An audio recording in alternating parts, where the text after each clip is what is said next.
get 2 straight wins tonight as they welcome back Zach Collaros. Will tonight be the night that Zach gets his first win of the season, or will the Stampeders be too much? We are rocking out on Friday Night Football on TSN. It's Friday, coast to coast, the CFL is Canada's game. Well, we're all pumped up to party, and we're ready for a fight. Come on, kick back, relax, watching Friday Night Football. The boys will be back when the CFL football game is up for grabs. It's Friday Night Football tonight.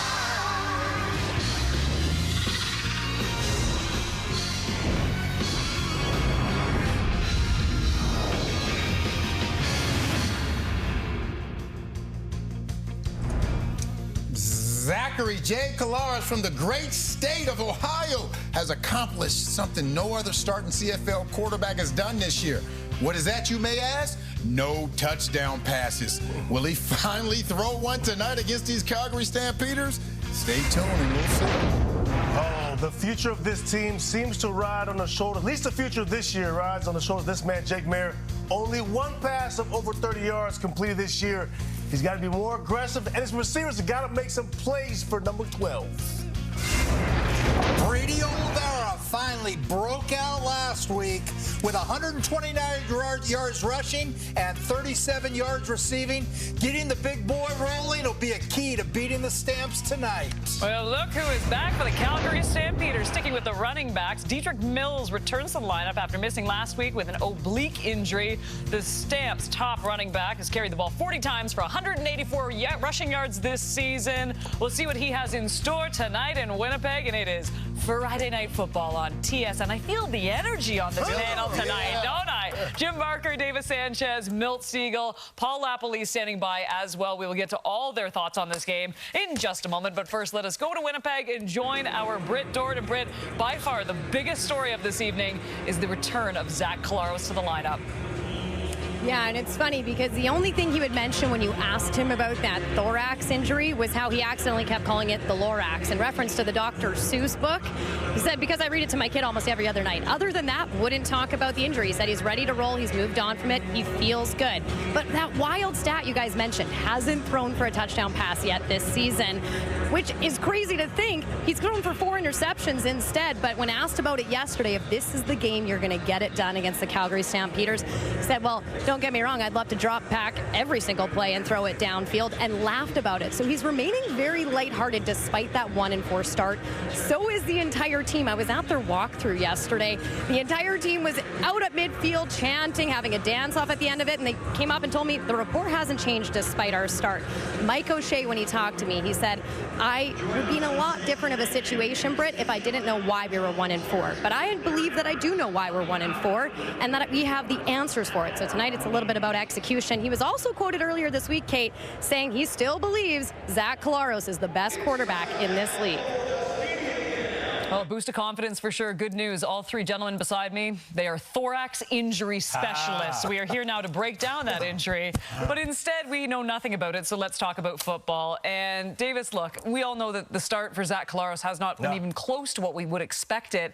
Coming back tonight, he's missed the game. He was pulled halfway out of the game before that. What are you expecting from Zach in this one tonight? Yeah, you know, there's the injury, of course, so we want to see how he bounces back from the injury, how he feels. But before that, he did not look good. And he's been the best quarterback in this league over the past 5 years. But there's no doubt Zach Collaros has struggled. And look, I'm not going to count him out because I counted Zach out about 6 years ago. I thought he's done. I thought his career was over. And look what he's done. So I'm not going to count him out. But I need to see something. And I don't see trust. And look at these numbers right here. These are not Zach Collaros type numbers. But if you look at his receiving core, you look at his offensive line, he doesn't trust, or he doesn't seem to trust those guys. And I kind of understand why. The pocket, he's a shorter quarterback. The interior of the offensive line isn't giving him a clean pocket. And the receivers continue to let him down. I don't even know who some of them are. So they got to help him. But Zach has definitely got to play better. Yeah, well, for me, and you talk about the guys around him, I'm sure he would love to have Schoen and Lawler, but he has some young guys. new offensive lineman, whoever it may be. There are no excuses. He's considered a great quarterback, and great quarterbacks, they find ways to make things happen. And he better make things happen in this game. If this team starts 1-5 with their next 4 games being against Saskatchewan, Toronto, BC, and BC, which has a combined record of 15-4, now we're not just talking about this team having a losing record. We're talking about this team possibly not making the playoffs. So it's a lot riding on this game, and the biggest individual who needs to have the biggest impact for these Winnipeg Blue Bombers, of course, is Zach Collaros. I agree that he's been a great quarterback. He hasn't done anything this year to show any of that. Now, some of that has to do with he's got Ontario Wilson, that he probably can't even remember his first name anymore, Josh Johnson. He's got these new receivers that he doesn't know. He's got Lofton playing right tackle. He's so used to Jamarcus Hardrick. Jamarcus Hardrick was stout, held up, and kept that guy away from him. Now he's got that guy right in his kitchen on the right side. I think that's bothered him. He just isn't in himself. And Lapo, you had him. What's your take? My take is I think it's going to be tough for him to come back from this. Couple of things. With the young receivers, I expect his leadership, his intelligence is going to help those young receivers. And the ability of the O-line, yeah, he's going through some struggles with some young O-linemen. He's got the ability to use his legs to move around, to create some things, to get the ball to those receivers. Hey, leaders got to lead. He's a great leader. I want to make sure you see him leading. And, you know, certainly his biggest problem in games this year, guys, he's made throws that he cannot make. So he's just got to stay away from those 1 or 2 bad decisions that's lost them the game. It's going to be fascinating to see how much Brady O is used tonight, too. Coming off a really nice game, and I absolutely, wow, extra music. I love it. Nice. I said Brady O, music just happens. But for Brady Oliveira, too, I love the debate. We don't have enough time to talk about it. I know we have to go to commercial. But whether he right now is a better player underneath Chris Streveler or under Zach Collaros with the extra linebacker. But anyways, not enough time to talk about that. Don't go anywhere. We have plenty more coming up after the break. It's our anytime touchdown scores. And surprise, surprise, someone took this one, Reggie Bagleton, who also sits down with our Matthew Shinetti. Collaros remains down. They'll call the training staff out here to check in on Zach. Looks like we'll see Streveler. Touchdown Bombers! What a drive, and they're not done yet. We have overtime here in Calgary. Streveler gets it away, looking down towards the end zone, intercepted. Got it! Paredes walks it off for Calgary, and they win a thriller.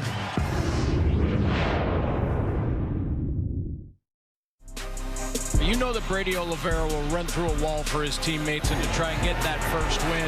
Breaks through, big hole, big run, still going. Oliveira. It was big-time run game tonight. To the ground they go, Oliveira.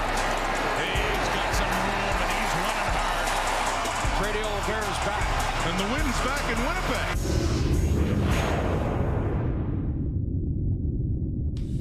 Brady Oliveira, first 100-plus rushing yard game of the season. 12th of his career coming off of that nice performance as we take a look at the FanDuel 5, the most staked touchdown scorers powered by FanDuel. Of course, Brady Oliveira leading the way. Not much money return on this one at -290. That is followed by Nick Dembski, Johnny Augustine, then Tommy Stevens, Mark and Michelle coming in at +190 to score. Time for the experts pick.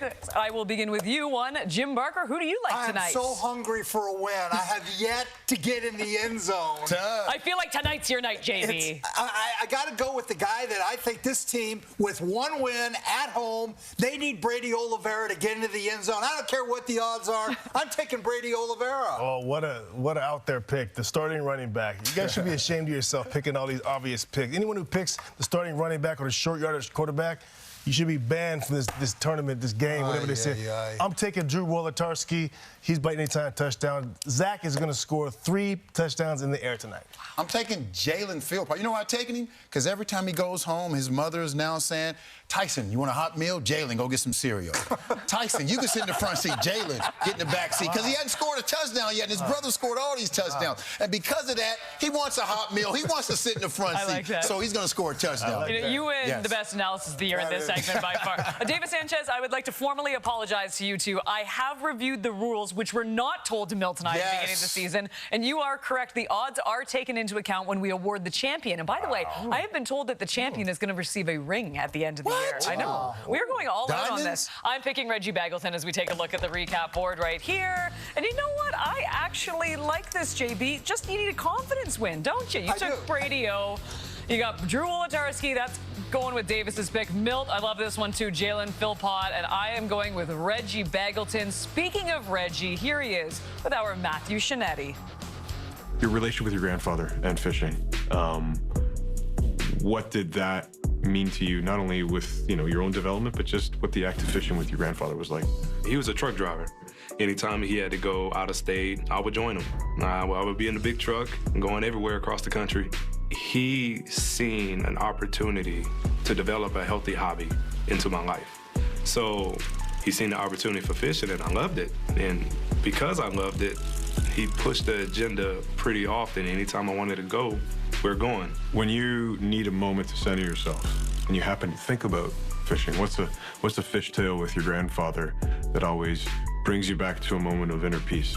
He had a knack. I tell this to my dad all the time. He had a knack for making things awkward in a way of when you're riding with him, he'll just randomly fart, right? I didn't think you were gonna go there, but yeah, he'll randomly fart and just look at you like this, and and those are the kind of memories that kind of stick with you forever because you don't forget. He had a message. He wanted to get a message across to you in a number of different ways, it seems. Right. Aaron leans into this one and rips it at Reggie Begelton. Touchdown, Calgary Stampeders. Oh, the always reliable Reggie Begelton. Winning a Grey Cup, the experience that you had down in the NFL. I mean, not saying that all of a sudden grants you the ability or the privilege to be a leader, but is there something that a player has to feel within themselves, apart from their faith and the things that make them who they are, but through the experience of the game, where at some point you say, I know what I've seen and I know what I've experienced, and whether or not anyone else is going to accept it, I trust myself enough in the game to be a leader. Absolutely, and it's also about the people that you meet. I was blessed to be in the same locker room with Aaron Rodgers. Everybody sees Aaron Rodgers on TV with a stern face kind of guy that kind of looks at people a certain way. Aaron Rodgers is the type of person that the second he steps foot into that facility, he's there to play football. He's there to be an elite, a winner. We're not here for the highlight. We're not here for the media and everything like that. We're here to win. That's one of those things that I try to bring here as I go into my career, is express gratitude every morning. Your days are not promised. This is truly a blessing to be here. This is a blessing to be able to still play a kid's game. We are playing a kid's game. We're getting paid to play a kid's game. Do you think that Jake needed to hear some of that message, or did you feel like by design that you wanted to share some of that experience with him? Not saying he's not a competitor, not saying that he doesn't have his own experiences, but it seemed to me that you, who you are, your leadership, and how you portray yourself through the game really mattered to him. It does. A lot of people don't know, and I'm pretty sure nobody knows, but we had a group of guys. It was me, Jake, and Mark, and Jake and I did a discipleship for 2 years. Markin joined us last year. We pretty much had our therapy sessions to help us understand that there's more than you waking up and just going to play football every day. When you're on the field with Jake, have you come to a point where some quarterbacks it's a look, some quarterbacks it's kind of unspoken, it's just audible words? How would you describe that connection between you and Jake on the field? It really is a look, but it's typically a look after we make the plays, because we're both the type of people that we're locked in. Jake really doesn't show any emotion on the field. I don't show too much emotion between plays on the field, but when we're coming off the field, we make a play and everything like that. We'll look at each other, tap each other on the head, and it's like, that's my guy. What can he be in this league? There's a lot of pressure that comes with being the quarterback of the Calgary Stampeders, because every generation of this team over the last 30 years has had, you think about Doug Flutie, you think about Jeff Garcia, Marcus Crandall, Levi Mitchell. This team has been full of championship-winning quarterbacks. Can Jake Maier be a championship-winning quarterback? I truly believe it. He has the work ethic. He has the determination. We just have to give him the right pieces and put him in the right place. And I truly believe that Jake is the next guy to be able to do it. It is time now for the coach's playbook. So you know what that means. Whoop, whoop. That's the sound of the police. Whoop, That's the sound of the police. Fall police. A little extra spicy today, Lapo. I like it. Yeah, we all have those friends, relatives, husbands, uncles who think they know football. And they don't. They don't know what they're talking about, right? You know what I mean? They bother me, Kate. Those people have all the, why don't you run more sweeps? Why don't you toss the ball more, this or that, these generic things that people think they know. Like this one. This is one of my favorites. Oh, they're not very productive on first down. They got to be more productive on first down. Well, I'll tell you what, Uncle Rico and company, they're right. Look at the Winnipeg Blue Bombers. All right, 2nd and 7+. This is if you get no yardage. They are last in the CFL. 8 out of 8 completions of 53 attempts they've converted. 15% last in the CFL. But if you get them to 2nd and medium, they jump up 40%. You got to get this team in 2nd and medium so they can convert. It's not going to happen otherwise. Look at Calgary. This is a perfect example. This is why it's important. 2nd and 7+. They're 2nd to last in the CFL. They don't convert. So if they get no yards, they're not going to convert. If they get some yards, if they get to 2nd and medium, they go from 8th in the CFL to 1st in the CFL. That's a huge jump, 51%.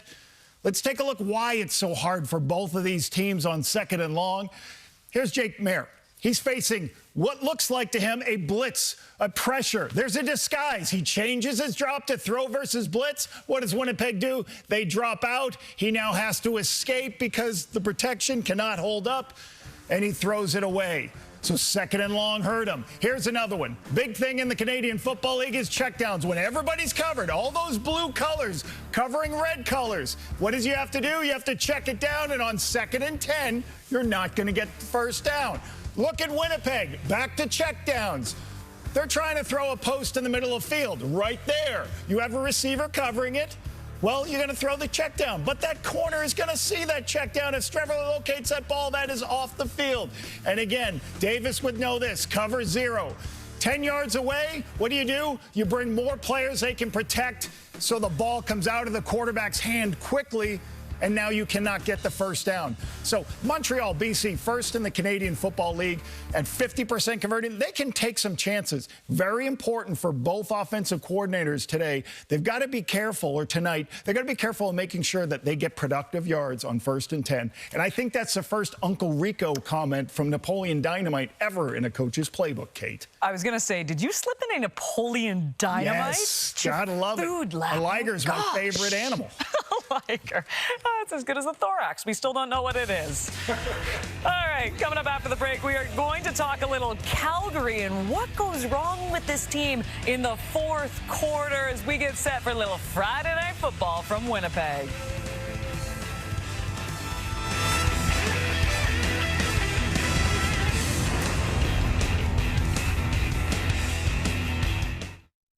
Fans getting set for a rematch of week number 4 where Calgary won the game. By the way, the Stamps haven't won a season series against the Bombers since 2016. Someone who hopes that will not happen. Starting quarterback Zach Collaros. Here he is with Britt Dort. All right, Zach, a bit of a roller coaster to start the season for you. Talk to me a little bit about the emotions of getting back in the lineup after watching your team get their first win from the sidelines last week. Yeah, excited to be back out here in front of our home fans up here at Princess Auto. So it's going to be a great evening rather, and yeah, we're looking forward to it. Of the last 14 matchups between these two teams, 12 of them have been decided in the final 3 minutes. So what's going to be key tonight? Yeah, it's two great organizations going head-to-head, you know, so it always comes down to execution, playing a physical brand of football, who scores the most touchdowns. All right, well, have a good one out there tonight. Take care. Talking about execution, this is a problem that the Calgary Stampeders have been having in the 4th quarter. This is quite a remarkable stat. When it comes to crunch time, I mean, they just can't get the job done for some particular reason. As you can see, minus 33 in the final quarter. I mean, the Elks next are at minus 15, but when it matters the most, it's just not happening. We saw it against Montreal. I mean, they collapsed at the worst time, JB. But it's a team effort. It's an offense. It's a defense. It's complete collapse. You could really look anywhere. But you look at I look at the defense first. They're giving up 8 yards per play on first down, what Lapo just talked about. And when you do that, it's tough. It's tough because now they're in second and twos. And so I think they've got to do a better job. They only have 2 sacks all year in Calgary. And when you get to that time of the game, you need to be able to pressure them. So, again, I'll look at the defense, but it takes a team effort to be minus 33 in the fourth quarter. If we look at this roster, we think this front seven in Calgary is pretty good. I mean, their linebackers are good. They got a pretty good D-line. And if you touchdown scored against, they're number 2 in the CFL with touchdowns allowed. So they're doing a pretty good job keeping people out of the end zone. To your point, Jim, people are moving the ball on them. But that's for me. This is a team. Foundationally, you have a good defensive line. You got a good linebacker core. They're third in the league in rushing, so they need more playmakers. That's what those numbers tell me. They need more playmakers because they're able to keep people out of the end zone. Their front is good, and they're able to run the ball. You guys were talking about the defense and talking about how the way they've been playing is on everyone. But at the end of the day, we know it boils down to the quarterback play. If your quarterback is playing well enough, your team will be competitive. They'll be able to win some games. And right now, Jake Mayer, in these last 2 games, he hadn't been playing well. The first 2 games, yes, we saw some good play, but he's really regressed these last 2 games. We talked about the year he had last year and how he was going to have to come back into this year and play a lot better. And these last 2 games, it just hadn't been that way. So we can put the blame on a lot of things, but it always comes down to the play of your quarterback. Your quarterback is playing well, you have an opportunity to win each and every game. 2 things would concern me is, we talked about it before the game, 1 pass of over 30 yards they've completed. Wild. And then look at the play calling. Remember, Dave's a quarterback. The play call, they threw, I think, 7 screens last game. That's an offense that's struggling to get things going. I'm not going to say they don't have confidence in their quarterback, but that's what you do when you try to get your quarterback going when he's struggling. You throw a ton of screens. So no deep shots and no screen and tons of screens. You know, and I get that. But they have to hold on to the ball. I get that. But how do you, if you've got a veteran like Trey Roberson playing field corner and he's jumping routes, allowing guys over the top of his head. A running back comes out last week. He takes a poor angle, allows him to score on a long touchdown run. Those kind of things can't happen. If it's a rookie, then you say, okay, maybe we have the wrong guy there. But you have Trey Roberson, who's one of the better corners in the league. The play you're talking about, I'm going to defend Trey on this one. The play you're talking about was 2nd and 4, 2nd and 5. I mean, that's why he jumped the slant. Yeah, I mean, you're on the wide field and you throw a slant. I'm not mad at him. I understand. I get it. And you got to be able to, at some point, you got to make a play. But at 2nd and 5, you're on the field, you got to make a play. You would have did the same thing, huh, Chick? Yeah, they probably would have took me too. You did the same thing. All right, don't go anywhere. Friday Night Football coming up. But I'll pick one of those things one time. All right, David Sanchez. One win after you make a Sports Center. Back to business. It's time to win, time to get this. Took some time off, now my grind is relentless. Cause you about to witness a physical fitness so gifted. Your time's up. Back to business. It's time to win, time to get this. Took some time off, now my grind is relentless. Cause you about to witness a physical fitness so gifted. Your time's up. Back to business.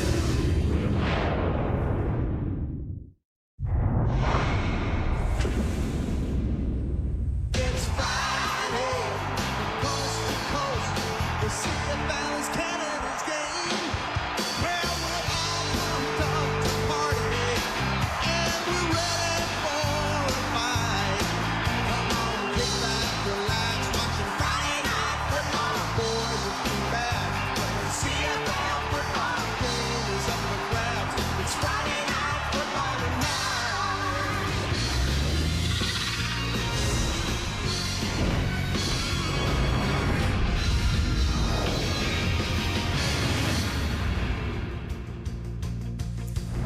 Brady Oliveira coming off his first 100-plus rushing yard game of the season, 129 yards on the ground, 37 receiving yards last week. What does he have in store for an encore? Sticking with the running back theme, and look who's back. It's Dietrich Mills, returned to the lineup after missing last week's game with an oblique injury. The Stamps' top running back has carried the ball 40 times for 184 rushing yards this season. We will see what he has in store for a little Friday Night Football on TSN. It's a great Western clash. Kate Burness alongside Jim Barker, David Sanchez, Milt Stegall as we get set for the Bombers taking on the Stampeders this evening. And all eyes on Zach Collaros as he makes his return from that thorax injury. He missed a full game, but keep making fun of the thorax. What is a thorax? Because nobody knows what it is. Even Zach said the Lorax from Dr. Seuss is the only thing I know, and that's all I think about every time I hear it. JB, look, this is a big game for Zach Collaros. He hasn't been great this season. He's got 0 touchdowns. He's got 4 interceptions. He needs to get back on track if he wants this team to get back on track. Well, there's no question, because Brady Oliveira finally came through last week, gets 129 yards. When he does that, they can be the bullies they want to be. Yeah. Now, for Zach to allow him to do that, he's got to complete some balls and force those linebackers to get out of there, because they've been pressing in because he has not been able to get in touch with his receivers. Mike O'Shea said this week on radio he's not at all concerned with the fact that Zach's touchdown passes. He's not concerned with it at all.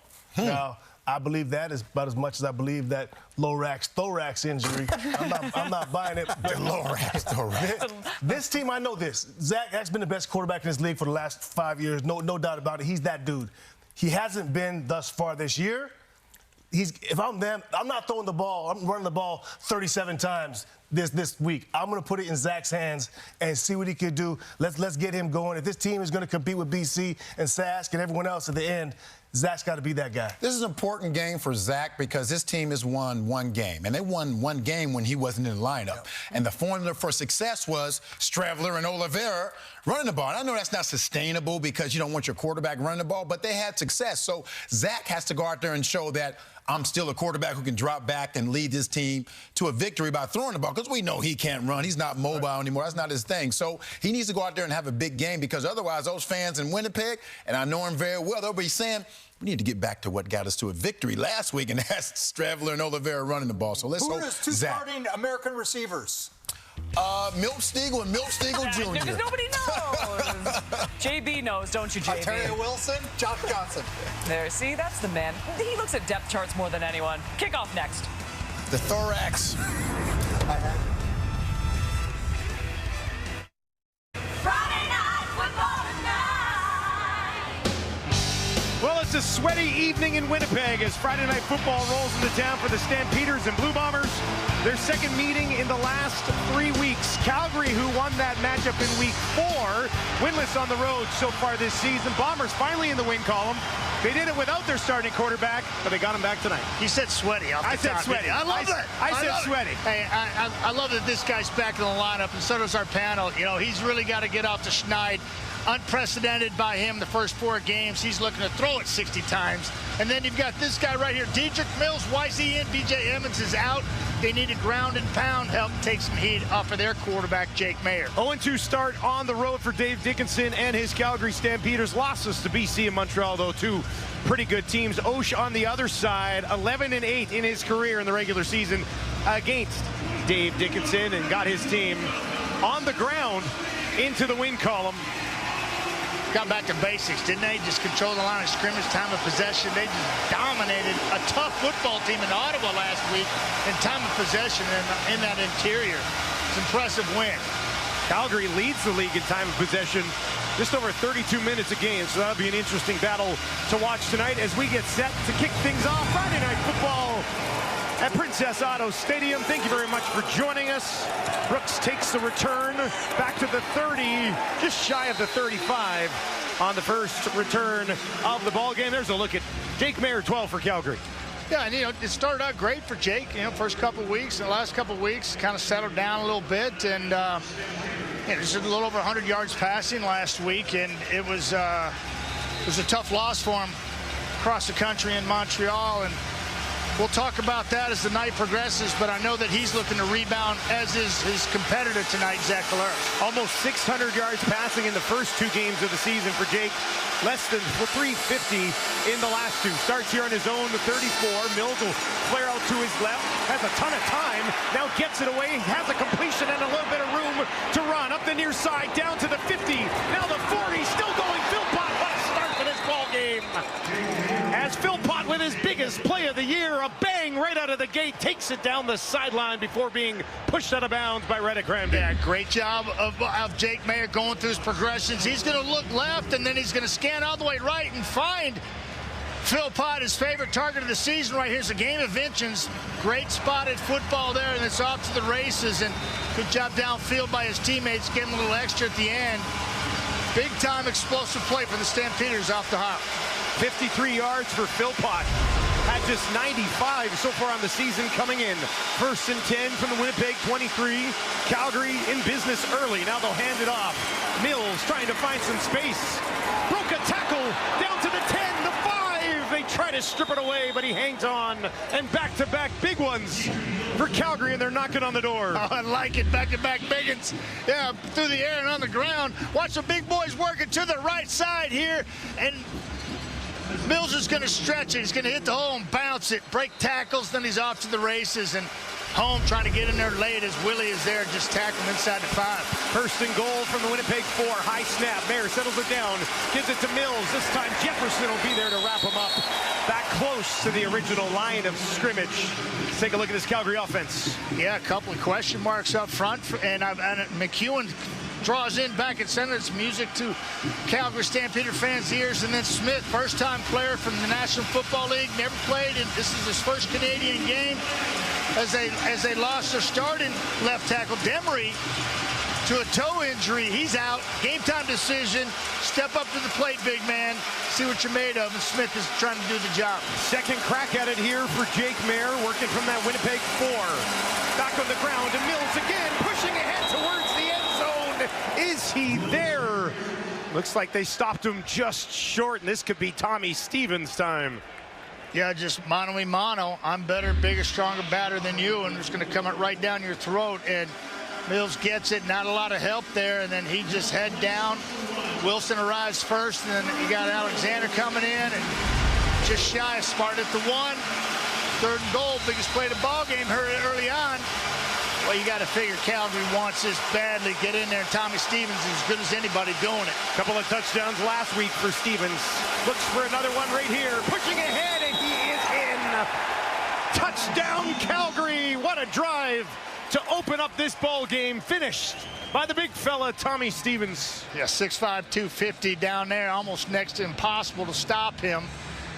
And he finds a little hole off the right side, kind of hunting and pecking, moving down the line here, looking for just any type of momentum. And he finds it behind big number 64. Call it a day. That was Coker, 54, and he found some hole in there and found the end zone. Big-time play on the road here at Princess Auto. 0-2 on the road, coming off a loss. That's a big confidence-boosting drive for Calgary. Yeah, I mean, Phil Pott doing what he does and can do. He lost all the last season due to a hamstring injury. This year he's got a kind of slow start, but that's going to boost his confidence. And this offense, you find the end zone like that, incredible. Tommy Stevens with the early touchdown.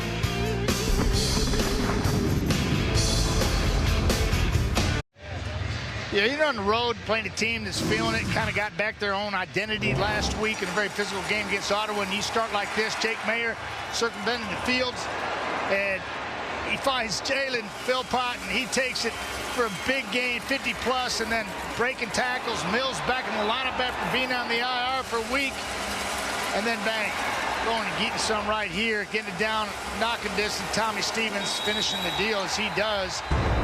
Big-time start for the Stampeders on the road. To get Philpott involved, his biggest play of the season prior to that 56-yard catch.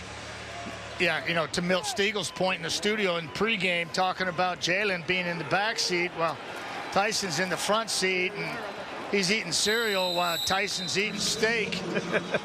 I like cereal. Yeah, well, nothing wrong with cereal. Hey, you know, it's nice to have some food on the table, but Jalen definitely picking up the pace right there. Speaking of picking up paces, Collaros has got to do just that. Oh, he really does. Uncharacteristic. The guy he was coming into the season. Zach was 39-8 with this club, and he's 39-12 now, and those losses stacking up. And it just doesn't seem like we're living in reality right now, and he wants to right the ship. Right. Bombers with just 2 completions beyond 30 yards. That catch by Philpott was just the second of the season for Calgary beyond 30. Maybe something cooking here all the way up to midfield. Wolotarski gets the first touch of the game. No problem with the thorax on that throw right there. Up top of your screen right here, you're gonna see Zach's gonna pick him out. Top of your screen. Just sit down, find a soft spot. Zach delivers it, pick you up another 10 after the catch. That's what I'm talking about. Well, you better be loose and ready and lathered up to throw a ball like that first play of the game. How often do you hurt your thorax? Never. Never. I broke sternum. Yeah, but you got a real strong so I think thorax. that's close, right? I work my thorax a lot in the offseason. That's an interception. It's Roberson slides in. 2 weeks in a row for Roberson as he beats the receiver to that ball. Great read. And Zach Collaros has thrown his 5th interception of the season. What a start for the Calgary Stampeders. Roberson, thank you, takes it away from Wolotarski.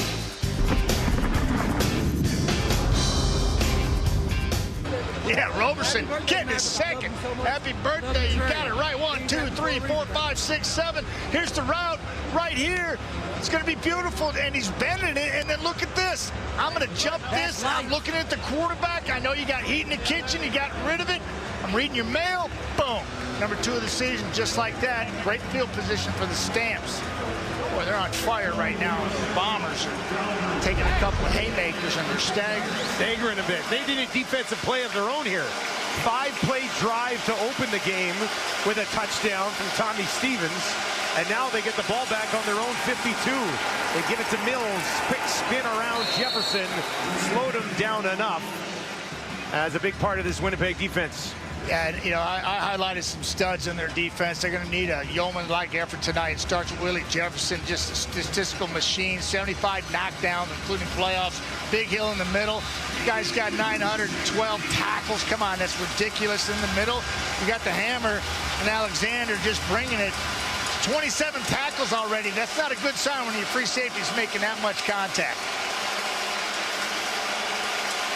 2nd and 9, empty backfield for Mayer. Gets it away, down the field, intercepted on the other side. Are you kidding me? What is happening here early? Terrell Ford's got it, and he's working his way back. Down to the 35, now the 30. And the Bombers defense answers right back. Oh my goodness, what a start to this ball game.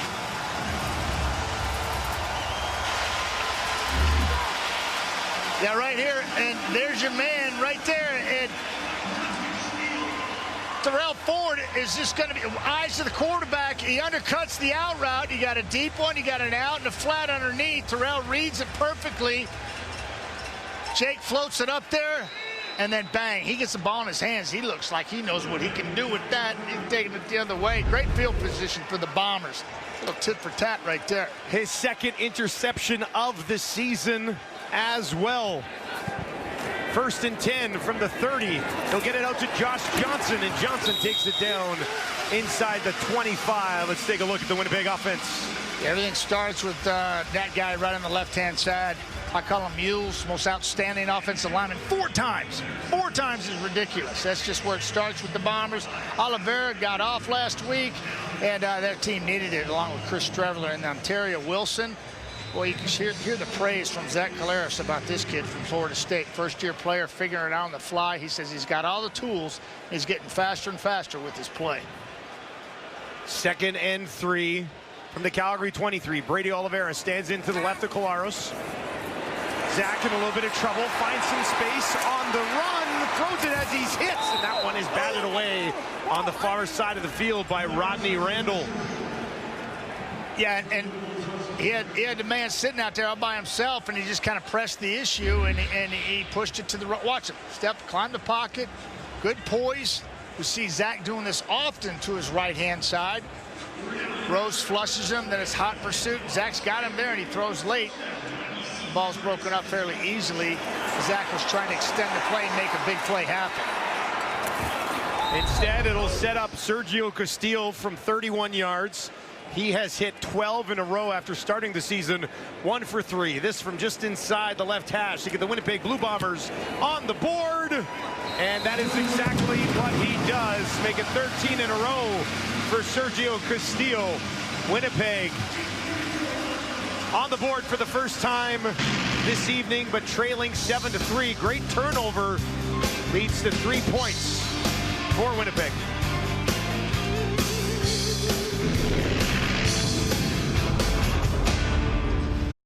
Welcome back to Princess Auto Stadium in Winnipeg. It was at McMahon back in week 4. Calgary snapped a 6-game losing streak against Winnipeg. Jake Mayer looked pretty good that day. Yeah, he did, and this game went to OT, didn't it? It was an overtime game. Pretty good ball game. Great ball game. And you know, you got to win those tight games. When these two teams get together, they're typically just like that.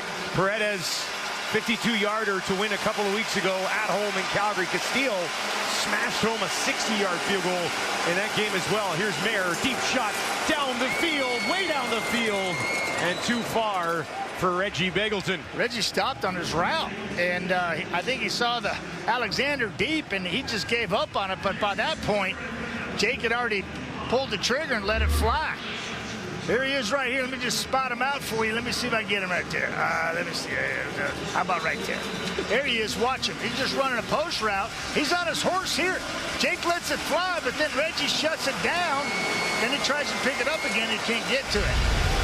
Just miscommunication, receiving quarterback. It happens. Instead, it's 2nd and 10 here. 3 options out to the left. Bombers are going to bring some heat. Mayer gets it away near side, but it bounces at the feet of Markin Michel, who leads this Calgary team in receiving yards so far this season. Yeah, Markin Michel, you know, he kind of rounds this break right here, and then he snap your head. I think if he locates that ball quicker, he's able to redirect to a ball that was a little underthrown, and Mayer knows it. So 1, could have been a better throw. 2, a better, quicker reaction coming out of the break, and now you're looking at punt. Cody Gray set to kick it away, averaging 49.3 yards per punt so far this season. Lets this fly from the 30. Smith slides over. That's going to bounce. Takes it on the high hop just inside the 35 and is wrapped up immediately with a flag on the play. Brady Oliveira, boy, as far as guys they needed to get going, this was nice, wasn't it? What? It's No like, yard. let's get back to our DNA. Okay, we lost Jamarcus Hardrick. We lost Gray. We got Dobson. We got Lofton. Let's just run it. Let's pound it. And they did, and they did it often. Just, if it wasn't him, it was Chris Streveler just pounded. It was a physical football game. Hey, and Ottawa was toe for toe for him. It was just a physical. Yeah, they want to smash it too, don't they? Yeah, just roundhouses going at it. And absolutely phenomenal game. Very close, as they always are with Ottawa. And Winnipeg found a way to come out on top. Last week between Streveler, Brady, and 1 carry for Johnny Augustine, 37 total carries last week for Winnipeg. Through the air here to Clercius for the first time today. Yeah, I talked to Kevin Clercius for the ball game. I just want to get up close and personal to this kid because he's a big kid. I mean, he is huge. I love it. He's number 2 receiver right here coming in motion. You see him coming down the line of scrimmage right here. He's going to go up there and sit down. Zach Claris will point fake, give it to him. Hey, 5 will get you 15 right here. And that's exactly what he does. And Zach talked about moving Clercius inside and out, inside and out. There's an example of it. Here they are on the ground. And Oliveira stopped after picking up about 3 yards against this Calgary defense. Yeah, and I really think that it starts with Rose in the locker room and on the football field. And I think he can set the tone. The guy's got 30 career sacks on the year, on his career. And then you talk about another stud on the next level, and that's Cameron Judge.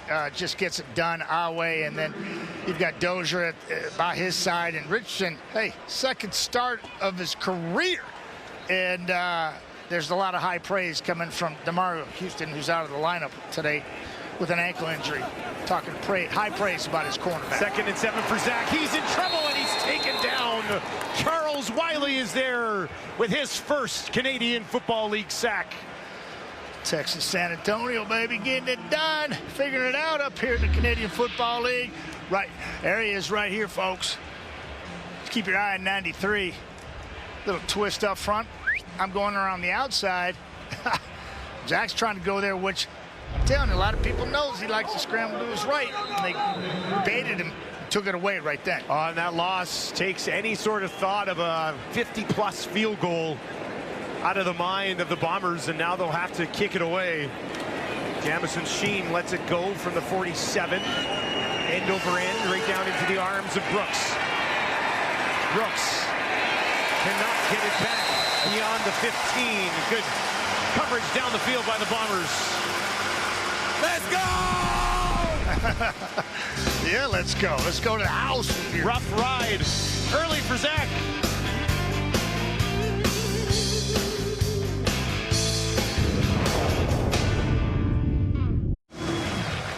Well, let's just take a quick look back at the last time these two clubs met. It was a great finish for Calgary. They win in overtime, but it hasn't been a lot of great finishes so far this year. For more on that, let's send it down to Britt Dorn. Been a tough go for the Stampeders in the fourth quarter. They've been outscored 51-18 so far this season. In two of those games, they've been shut out completely. So, of course, we asked him about it. Jake Maiers said, well, this week we needed to focus on finishing games, but it is a lot tougher on the road, which we know with their road record this year. One of the best quotes, though, came from Cameron Judge, who said, this week we focused on not running on fumes physically and mentally, so that we know where we're supposed to be and we're not guessing come the fourth quarter. But the best quote, guys, came from Dave Dickinson, who said, Britt, yeah, we love to finish well, but more importantly, we need to start well, and they did that. We got a good start tonight for sure. Britt hanging in there on the sidelines. 31 degrees at kickoff, but the humidity felt like 41. Oh! Yeah. Need one of those little fans we can hold in front of our faces up here. There's a completion to Clark Barnes, but multiple flags back by the line of scrimmage. Calgary's hoping it's offsides. Offside. Winnipeg number 91. That penalty be declined. Result of the play is a first down. Yeah, Clark penalty Barnes was on 96. Second-year player from Guelph gets his 13th catch on a little dig route. And you watch the heater that Maiers throws there. That is full on. This is all I got. I'm sticking it on you, 1-4. Nice pitch and catch. Up to the Calgary 27. He's got four options. Out to his right. A couple of them sliding into block, and they'll hand it off to Mills, who's tripped up by Willie Jefferson just past the line of scrimmage. Yeah, that's good. That's great defense. They're going to bring people in here to block, and two on the edge here. And Willie jumps over his man, grabs a foot, and man down. That's just all out, all in. I don't care about my body. Five just wants to get it done. It's Winnipeg defense allowing just 22.8 points per game, second best in the Canadian Football League. It's been their offense that has struggled so far this season. Just four-man pressure this time there. Steps up to his right, throws to his right. He's got Barnes again for a first down just outside the 40. Yeah, just great presence. We saw it in a previous drive from Caleros, and he just hung onto the ball too long. Right here, he's going to kind of hang out here down on the sidelines, and Maier's going to find him late as he finds the pocket, slides to his right. Nice job of just finding the open spot. Two defenders go high, and he goes low, moving the sticks. Just great awareness by Clark Barnes and his quarterback being on the same page. Jake Maier already up to 77 yards passing. Just under 4 to play in the first quarter. They had 108 all of last week. Dedrick Mills running into a wall at the Calgary 41. Yeah, just finished. Get in there, Kyrie Wilson. Watch him. He's right here. Stick your nose in there if you want some. Adams going in there. He gets washed out by a lineman coming up to second level, but Kyrie's in there losing his helmet. A few body parts. Saying hello to Dedrick Mills in the backfield. Football 101.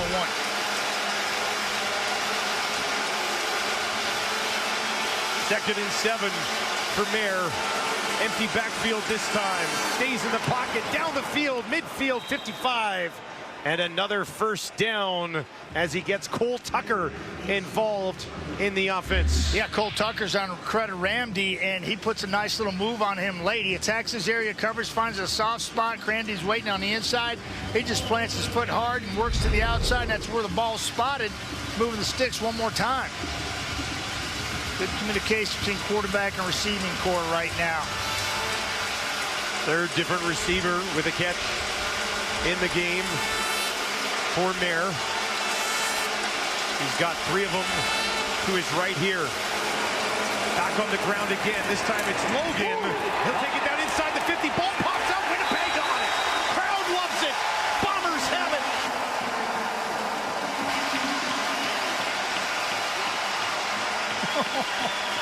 Just 3 double cut coverage. There's 3 high defenders and then area outs, and then you got 2 corners sitting on the area outside. And they got the right play. The right play called here. Run, hit the soft spot, zone coverage. You got big boys going up the field, but just a great tackle. Just a great tackle. Deatrick Nichols just got a helmet right on the football. Ball's out. Big time turnover for the Winnipeg Blue Bombers. First touch of the game for Logan ends up in a fumble caused right there by Nichols. Scooped up by Lucky Ogbobo and making his debut here with the Bombers. From their 46, turnovers aplenty here in the first quarter. Brady Oliveira now on the ground. His best carry of the ball game almost gets him a first. Yeah, the Winnipeg Blue Bombers are appreciative of this. This is the DNA that's running through every fan's veins here at Princess Auto, and certainly this man has been a part of those blood transfusions, just kind of getting everybody excited about controlling the line of scrimmage like they did last week so well. Chris Trevler into the game doing his thing. I'd like to welcome everybody joining us on TSN 4 after a Canadian rugby victory over Romania. Strebler into the game, pushing his way up, and he's got a first down for the Bombers. That's a guy who can play rugby. Chris Strebler, hey? Yeah. How many players on a rugby team on the field at one time? Do you know the answer? No idea. 15. 15, okay? You take 15 Streblers, you're not losing. You're not losing. Yeah. Your knowledge of rugby impresses me, man. That wasn't me. I'm not going to lie to you. Okay, That was our producer, say. Mike Marshall, chimed in my ear. I had nothing. I had no idea he knew that much about rugby. Your eyes got big when I looked at you. I was like, there's no way. Man. Partially, I didn't even believe you. Trying to set up a screen here for Wilson. Tackle made at the 50 by Kobe Williams. Yeah, I want to see that guy get the ball a lot. Yeah, it's just, you know, you got to make this tackle because this guy will make you pay, and he'll be in the end zone before you know it. Just a quick hitch, stick it out there. Wolotarski out front. Kobe Williams got to make the tackle, and he did. It's a great heads-up defensive play right there by Williams. Got 4 yards on the completion to Wilson. That's his first target and catch of the ball game. Polaris over the middle, in behind the intended target. It was Nick Dembski. First time we've mentioned his name in this ball game, and he can't come up with it. Yeah, I'm just watching Williams on this coverage as well, and I'm just going to try to watch Dembski's route here, as you can't drift when you come out of this break, and he did a nice job of coming flat, but the ball was just off target. It wasn't Dembski, it was Zach Caleros there, and this is a 57-yard attempt by Sergio Castillo. Well, he banged one through from 60 2 weeks ago on McMahon, one of the longest in CFL history. So what are you saying? Is cakewalk? Well, there was a little bit. Well, there's a wing behind him here. There was a strong wind behind him that day. Castillo from 57, just inside the left hash to make it a one-point game. That kick is up, and it is through. Castillo nails another one. Go ahead, Serge. Well, that's awesome. So you got Jamison Sheehan out there. You got Benson. Mike Benson just loving it. Everybody. That is just money there. That's the way it's supposed to work. Our kickers are fabulous in this league. Castillo has hit 14 in a row. This one, a bomb from 57 to wrap up the first quarter.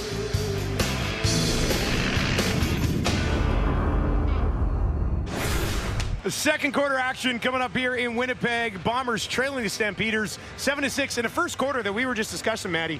Kind of had a little bit of everything. That was a fun one. Yeah, just came out swinging. Haymakers going at it. Turnovers, big plays, explosive plays, hard-nosed runs, tackles. Yeah, had everything in the first quarter here, and two teams just going at it. There's no feeling each other out in this one. They played each other just a couple of weeks ago, and they know what's going on, and it's just about executing. We saw a whole lot of that there in the first quarter. And just the way to cap it was Sergio Castillo, a 57-yarder. Just tip of the cat to Sergio, special teams units here in Winnipeg, and certainly all the kickers across the league as they continue to, I think, own the headlines. They've been fabulous. 91.1% coming into tonight. Kickers in this league so far this season. That is the highest of all time. How about this? Mills all the way up to midfield. Still going. Bounced off another tackle. Takes it down inside the 50. That's his second big burst of the ball game.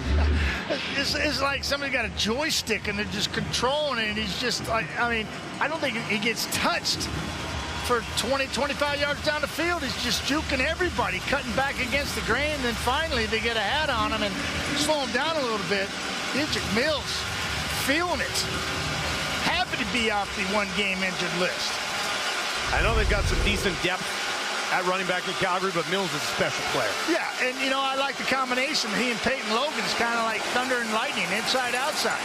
Right over the middle. Completion down just inside the 40 from Jake Mayer as he gets it to Reggie Begelton for the first time in the ball game. Yeah, Beggs, you know, he's going to do a lot of different things. Why? Because he can. He's right here. He's going to go up there and sit down, find him. There's some tough yards now. Tough way to make a living, but that's what Reggie does. Continues to make it happen. Just 138 yards coming to tonight's ball game, already adding to that. It's tough sledding right there, but he knows. That's what it takes. 2nd and 2. They'll hand it off. Logan trying to push ahead. Close to a first down, but a little bit short. Reggie Begelton, as far as consistency goes, yeah, 57 in a row. Yeah, whoa. Consistency lives right up here. Right up there. Nick Lewis, 166 straight. That ain't bad. Reggie's got a long way to go, but I'll tell you what, with the guy's work ethic and ability, he can get there. Going to need a few more years for the 30-year-old to track down some of the leaders on that list. Enough of giving it to the smallest guy in the field, Peyton Logan. Let's go one of the biggest quarterbacks in the league, Tommy Stevens. 3rd and inches, no problem. Stevens pushes ahead past Nichols and Big Hill. Yeah, in watching CFL, you know that that is some ugly territory right there. Reggie Begelton just had to get out of the way. Alexander's going, yeah, okay, I'm just going to deal with you. I didn't try to get my hands on 1-5. Yeah, Tommy Stevenson makes that look easy, but believe me, folks, it is not a whole lot of want to and desire. Calgary putting together a bit of a drive here. Jake Mayer just 1 yard shy of 100 through the air. Looking for it here. On the run, has to throw it away with pressure coming. Woods, Thomas, Hubert all there. Yeah, it's a good play. That's just a solid play. And I believe Flesher's coming right here. Love it. Just keep going. Maintain outside. That's Hubert, Owen Hubert, first-year player from McMaster, doing his job, forcing a throwaway. Woods getting it done on the inside, freeing up his man on the outside. Little team defense right there. Peyton Logan remains in the game at running back here. 3 men on that defensive line. They'll end up bringing 4 to the Bombers. Mayer, Mark and Michelle, and Nichols there to smother him. This is, hey, just, you know, sometimes you got to beat on a guy, and this is a perfect chance to point that out. Nichols is just coming from depth. I believe he's Here he comes. He's got to go a long way. Wow! That's covering some ground in a hurry. Made no mistake there, did Nichols. Paredes perfect so far on the season. This one from 38 inside the right hash. He's got some streaks that he's owned in the past. And that is up and through. Man, they're just making it look easy. Great season for the Kickers continue. Paredes this time. Never in doubt, was it? Calgary on top, 10-6. Welcome back to Winnipeg, where it's just been a strange year so far for Zach Collaros. You know, it has, and he's scratching his head too, but start with losing Kenny Lawler, start with losing Dalton Schoen, your right tackle and your left guard. Now, granted, they found good replacements in the interior offensive line, but when you lose Lawler and Schoen, and you lose Rasheed Bailey to Toronto in the offseason, yeah, it changes complexion of your offense. Collaros wanted to throw it, got bumped, and then had to end up throwing it away well in front of Ontario. It looked like he was trying to load something deep there, and the pressure got to him. Yeah, and you don't want to chunk it where you don't know where it's going or what's going to happen. It's kind of like centering the puck in the middle of the ice and in your own zone. And Zach, he's wanting to go deep, but he can't follow through. And then he's thinking about, no, you know what, I'm just going to throw it away. That's a good idea. But discombobulation continues for Winnipeg's offense. And Zach said, hey, Matty, you know me. You know, I don't want to run it as many times as we did last week. I'd like to throw it 60, but you know he'll do whatever it takes to win. Throwing again here, far side, and that one dropped in nicely to Wilson. Good throw there from Collaros. It had to be, because that was tight coverage, and that ball was just thrown beautifully. These are the type of throws you're used to seeing Zach Collaros make.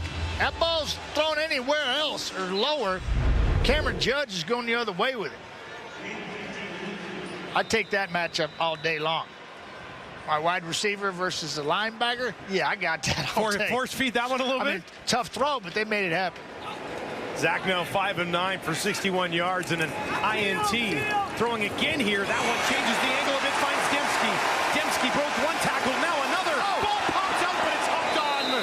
Brady Oliveira down the field was there to save the day for Dembski. And that's just hustling, being around the ball, working, trying to, knowing that Dembski's not going down with the first tackle. Watch the arm angle here by Zach Collaros. Get jiggy with it, just dropped it down and stuck it on Tan, and then he's breaking tackles, trying to find his feet, and they're taking shots, and a ball comes out, and who's down the football field but Brady O, saving the day. That was Josiah Coatney, who got back to knock that ball out of Dembski's hands. It was his hit that led to Collaros being banged up. Now back up to Dembski again, down to Anita, grab it, secures it, picks it up. What are they doing? And is tripped up. The whistle had gone. What are they doing? Not sure why that The was. ruling on the field is an incomplete pass. Second down. There you go. Yeah, they had pressure to where Zach was going, and they had the right play call, but I believe the pressure coming off to his right side where he throws the football. Here's a look at it. And let's see. He goes down, his knee goes down. Oh, I think that's a catch. Do you see it hit the turf? I mean, that's in slow-mo right there. And problem is that you're calling a catch. But why where was blow the play well, that's dead? the thing. Like, why? So Hosh is going to challenge it. But where are you going to spot this ball, I'm wondering? Well, they stopped the play, so I don't know if this is a good challenge because, one, it's a good challenge because I think it was the wrong call, but two, they blew the whistle dead, so you don't have a spot where the ball could be. So what are you getting out of this then? Absolutely nothing. Yeah, I don't know. Winnipeg is challenging the ruling of a completed pass. We'll review the play. I guess they would look up to see where he was at, but the play was blown dead when he didn't catch it. It's like, okay, well, he's in the end zone. Look at him that. You can't make that stuff up. That was a catch. We'll sort it out when we return. All right, let's take one more look at what the command center is reviewing right now. What they're reviewing and the outcome, I think it was a good challenge because I think that's definitely a catch. All right. Let's get the official ruling here. After review by the command center, we've overturned the call in the field to a completed pass. It'll be second down. Okay, but the crowd is cheering. However, instead of 2nd and 10, they marked it where he caught it, and it's 2nd and 12. They actually lost a couple yards off of the challenge. That's why I said it was a poor challenge for two reasons. For one reason, one is a catch, good challenge. Two, they're going back because they blew the play dead. The crowd is just realizing where this ball has been spotted. Just getting hooped right there. And you can hear the boos. A challenge to lose a couple of yards. They bring in some heat right up the middle. Oliveira picks it up. Collaros has the time. Finds Dembski over the middle. And Dembski pushing ahead. He's got a first down anyway for Winnipeg. Wow.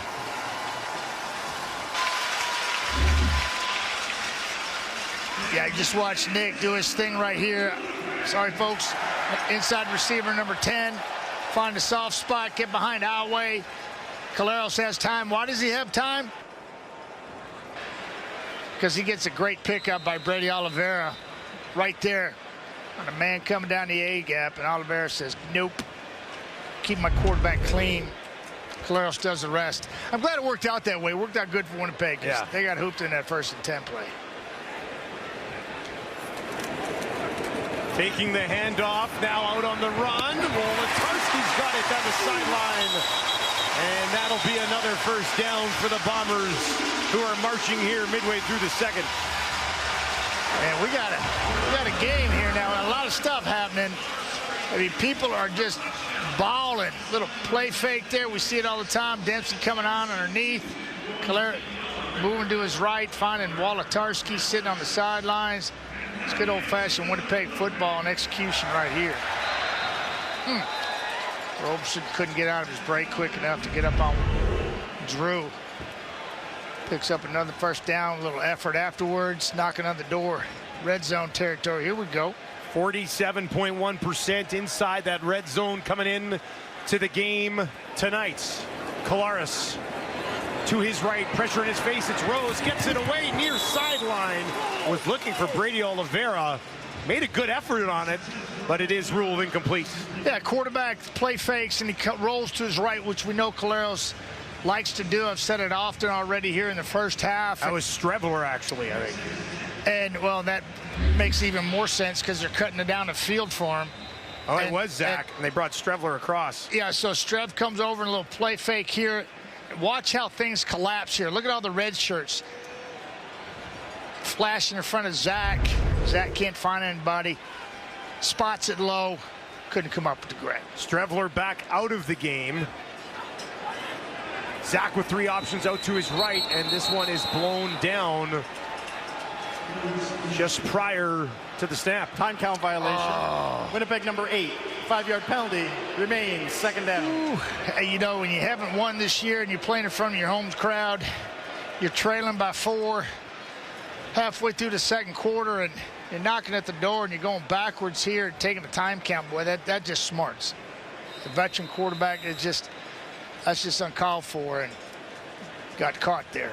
I know that's a stinger right there for Buck Pierce, Mike O'Shea, Zach, and that offense. It's just something you don't want to happen. One of those things that just feels off with the offense. Well said. Collaros to the corner of the end zone, trying to drop it in there. No. And no flags on the play as he was looking for Ontario Wilson. I think Zach is still looking for it, pleading his case. He heaved that one up there, didn't he, Matty? Yeah, and I'm not sure if it was the routes were run properly. I think it was a corner route that he was actually trying to throw. And Ontario went and kind of got it. Ontario, excuse me. That looks like PI right there. Roberson pulled him down, pushed him down at the end, and Zach's going, come on. I agree. Castile back in, 2 for 2 already, 14 in a row to once again make it a 1-point ball game with just over 6 minutes remaining in the half. And he smooths it through. The streak continues for 14 in white and blue. Bombers having to settle thus far for not one, not two, but 3 field goals from Sergio Castillo.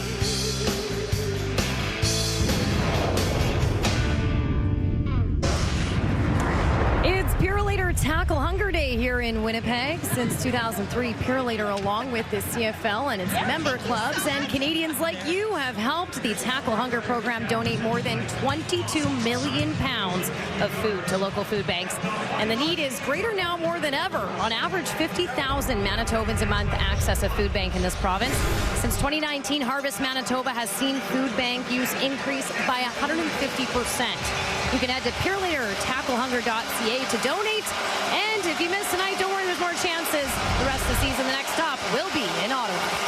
5 more stops along the way for the Tackle Hunger program. Mayer out to his right, pressure coming, gets it away as he's hit and falls. Jamal Woods right there with the pressure in his face. Yeah, it's just scary when you got a defensive lineman, 3 technique, 1 technique, interior, breaking free and closing like that. He's right here. Let me just circle him for you. And just watch him move. And slapping, trying to work inside, boom. He's breaking, contained, then here he comes, closing fast. Abort, abort, abort. That's just nasty. Another tight one between the Stamps and Bombers. We like him like that, Dustin. We like him like that. He needs 10 here. He's going to look for a Get there, whole lot more. Barnes. Down the field. And a flag on the play. Thought maybe that right arm was held down as Barnes tried to haul it in with his left.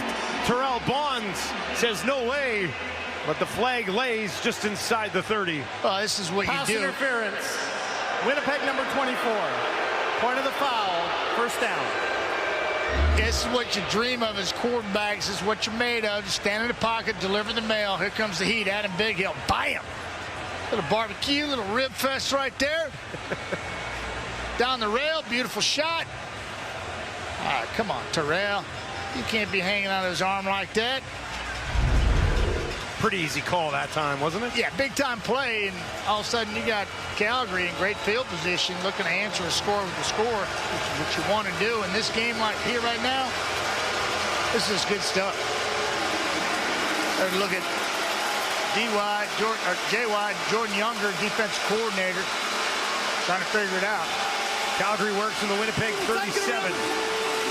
Mayer with more than enough time. Down the field, dropping it in there. No! Looking for Beggleton and Tyrell Ford. Able to bat it away. It's kind of like your final test, you know, and to me, this kid is straight up balling right now. One of the best receivers in the Canadian Football League. He's right here coming down. He's going to switch motion. Ford's going to be on him. There's a switch motion right there. Ford's going to be on him. Great coverage, great leverage, keeping an eye, everything in front of him. Undercuts it. Was there in position to make a play. That's well done. Ford is the second highest graded DB so far this season, behind only Roland Milligan. You can see why. Technique like that. Jake Mayer this time kept that one the whole way. Takes it down inside the 35, and that'll bring Paredes back out onto the field. No different than quarterback draw. Paredes is on fire. Make it a little easier for him. Answer 3 with 3 yourself. Adam can't get off of his block in time to corral him, but he's got help on the back end and come up, drop him for a 6-yard gain. So a 40-yarder for Paredes just inside that right hash. Perfect on the year. And he remains perfect on the year. It's just crazy. As he pokes it through. Well, don't miss out. Fight of sharks. Yeah, right. Justifiably so. Too many close encounters. I'm not doing it. Don't want to do it. Not going to do it. It's just, no, it's not worth it. Risk reward is not there. I'm just saying. But the Shark Week is compelling because you learn a lot about them.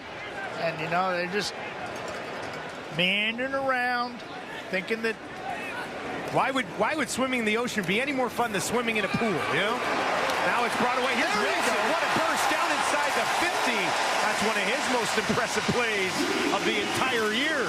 Well, that's what Kaliros talks about. Sat down with Zach and chatted with him a couple days ago. Love that opportunity. And Zach just wants to feed this guy the rock because he says he's getting faster and faster in practice. You know, because the brain gets in the way. Once you figure it out, your true skills can come into play, and you see a few of them right there. Whew, Ontario Wilson, Florida State, got some explosiveness. Up to the Calgary 46. Got that one away, kind of over the top. And it's hauled in by Dembski, wrapped up immediately by Cam Judge. Yeah, 3 veterans right there just playing the game. And it's like, you're too far inside. I'm going to sit in the hole and I'm going to feed it to you. And I'm going to try to get out there and make the tackles. Exactly. Everybody did their jobs. It's just Cameron Judge, man, is one of my favorites.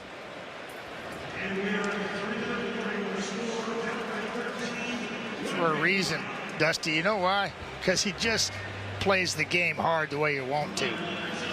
302 tackles over the course of his career. 7-year player from UCLA. Inside 3 minutes here in the first half at Princess Auto Stadium.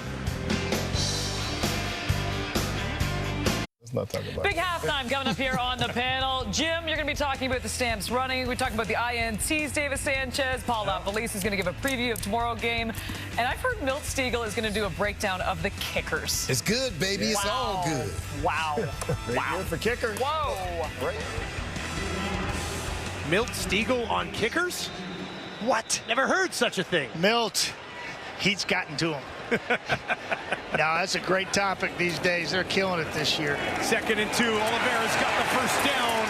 And a little bit more for good measure. Takes it just shy of the Calgary 30. Just his 4th carry of the ballgame. Yeah, certainly not getting the load he was handed to him last week. But when they do give it to him, he's making them pay. Just incredible. 23 touches last week on the ground. Another 5 through the air. Brady earned his paycheck last week. No touchdowns so far this season for Brady Oliveira. Or his quarterback and throwing. No passing touchdowns for Zach Collaros. Going to try to change it right here towards the end zone. Flag on the play. Wilson. Are you kidding me? Wilson got him behind. Holy smokes. What a catch. Defensive pass interference. Calgary number 0. That penalty will be declined. The result of the play is a touchdown. Oh, man. At first, I didn't think he had a chance at it. And Zach heaved it, I think, as far as he could, because he knew that 80 was just flying over the backside of the defense, and there you see him getting abused, and he still makes the catch. Come on, Ontario. Just showing off now. Spectacular stuff from Ontario question. Wilson. Man, get it done. Zach Collaros' first passing touchdown of the season. Castile smooths one through, and Winnipeg goes on top 16-13. And Zach gets his first of the year, and I love it. Just absolutely love it. Get off the schneid. That's got to feel good. Talked a lot about Ontario Wilson, and they hooked up. That is his first CFL touchdown, and it comes on a highlight reel catch. Yeah, coming out of the backfield, Ontario is right there, coming, flying. He's already got leverage. Just get it out there. Ball's a little late. He's got to shut her down, make a spectacular catch. He's running out of turf back there. Williams trying to get back there and figure out where this guy's at, runs him over. Man, that feels good. Rookie, putting in the time, learning the game. Zach Collaros loves him as a receiver, making that connection, reap the rewards, establishing that relationship. Looks good on him. 4 plays, 70 yards in just a minute and 52 seconds. Wilson's got 4 catches on 6 targets for 74 yards. And that fantastic finish on the touchdown. Here's Brooks on the return, hangs onto the ball, taken down just outside the 40. Here's Zach Collaros talking about his rookie receiver. Tangible stuff is off the charts, you know, with respect to the way that he's able to catch the football, the way he's running in and out of his routes.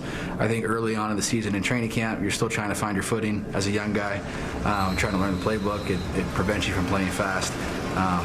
You know, these last couple weeks of practicing in the games, he looks like it's really clicking for him. Well, you can't ask for a better opportunity, can you, Matty? No.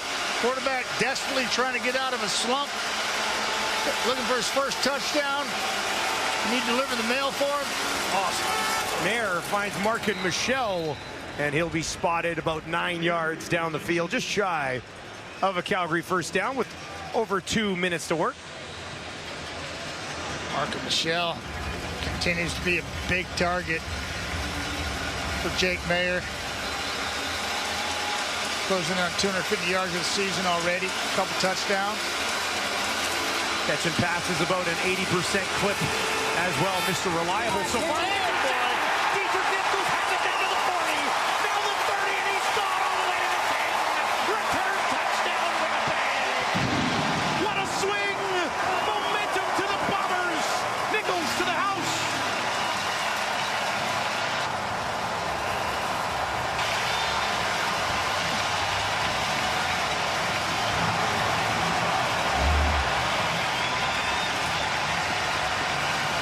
Jamal Woods out man on the outside.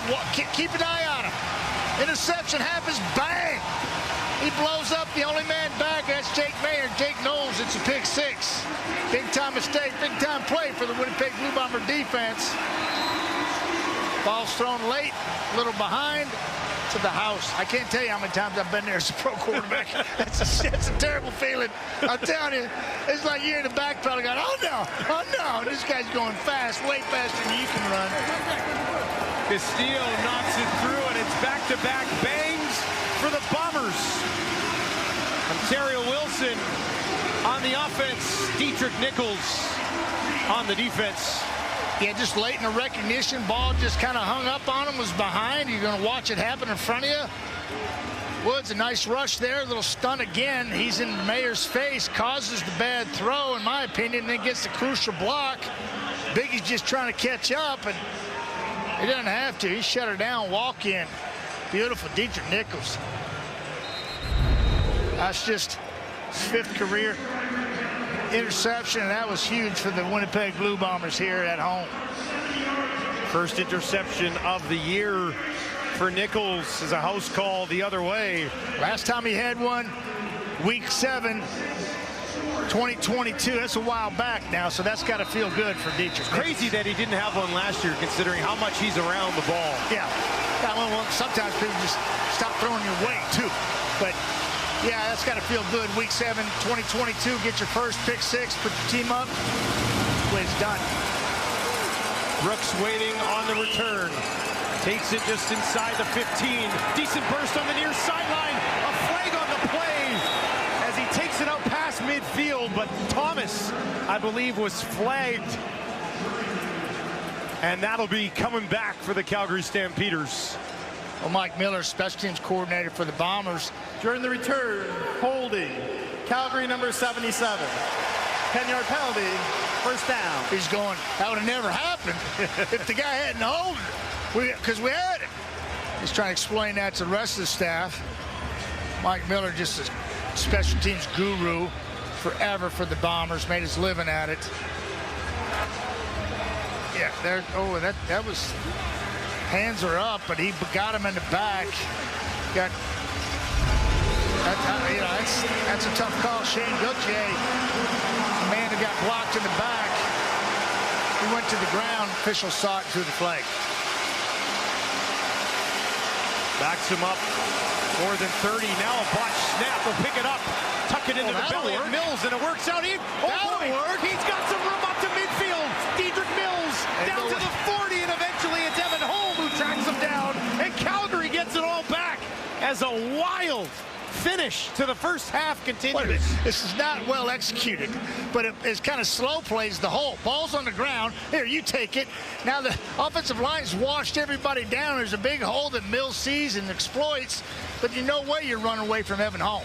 That guy could fly, plus he's got the angle. Jake Mayer maybe draw this up that way next week in practice. Teams should botch snaps more often. Botch snap right on one-on-one. Got it, ready, break. First and 10 from the Winnipeg 32. Mayer, shoulder fake. Now down the field, looking inside the 5. Oh. Touchdown, Stampeders. What a response. It's Eric Brooks, his first in the Canadian Football League. And the Stampeders strike back. It's like the big-time right and left crosses are just happening at a frenzied pace here.